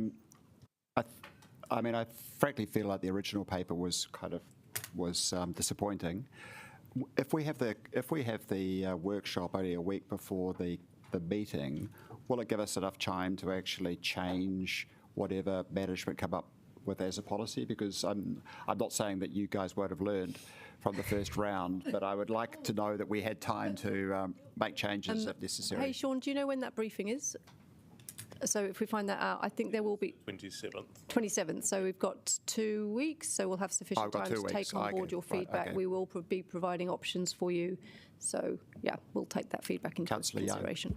I just want to clarify about the retaining walls, because I thought there were some retaining walls that are covered by it. Yeah, but we will be very clear about what they are, because when we had public submissions, there was a lot of confusion about what was in the policy and what was out of the policy. There will still be some retaining walls, as long as they don't join a major road or something. Yes, but I think what we'll say is that the recommendation will be that all retaining walls will be dealt with on a case-by-case basis.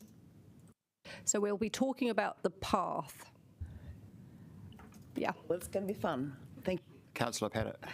So, Siobhan, this alarms me actually even more. It is our responsibility to clearly explain to the public what our proposal is. So why were we unclear?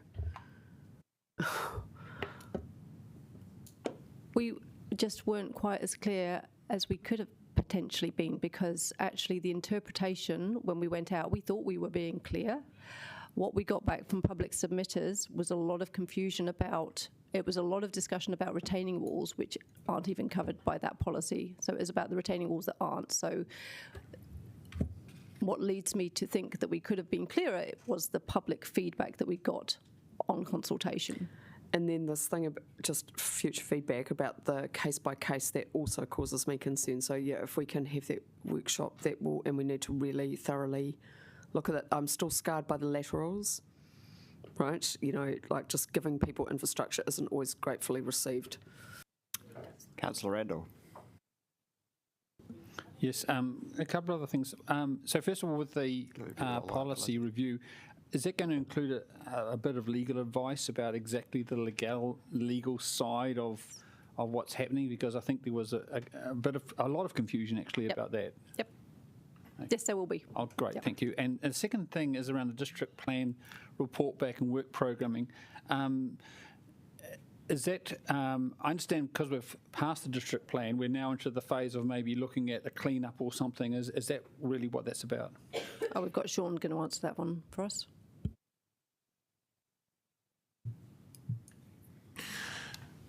So the first half of the district plan was passed in March.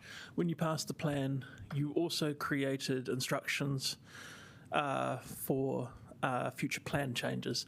This is designed to come back so that you're aware of when those plan changes can be undertaken and to begin the mandating process so that you are conscious of what the decision-making pathways are and you can consciously mandate officers to do that work. The other thing that paper will do is be phasing the work as the second half of the plan comes through so that you're aware of what's in that, and also so that we can work with you to spread the cost across the next couple of years to prevent any further budget shocks. Thank you, sounds very reasonable. Councillor Chung.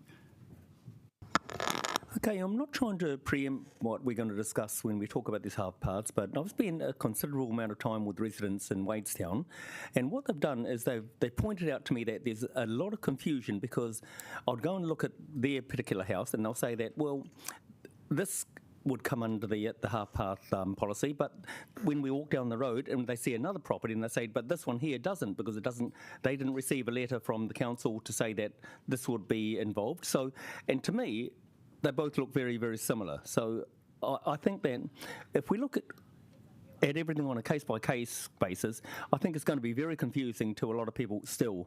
We're not going to be looking at everything on a case-by-case basis. I was referring to the retaining wall elements. Okay, thanks. Okay, can we all vote now? Yes. Vote to close the meeting, thank you. Oh, sorry. Yeah, everybody had their hands up, so I presumed it.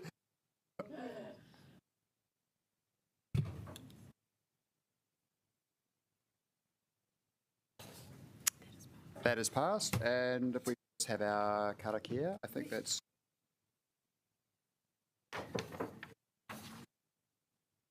Una here.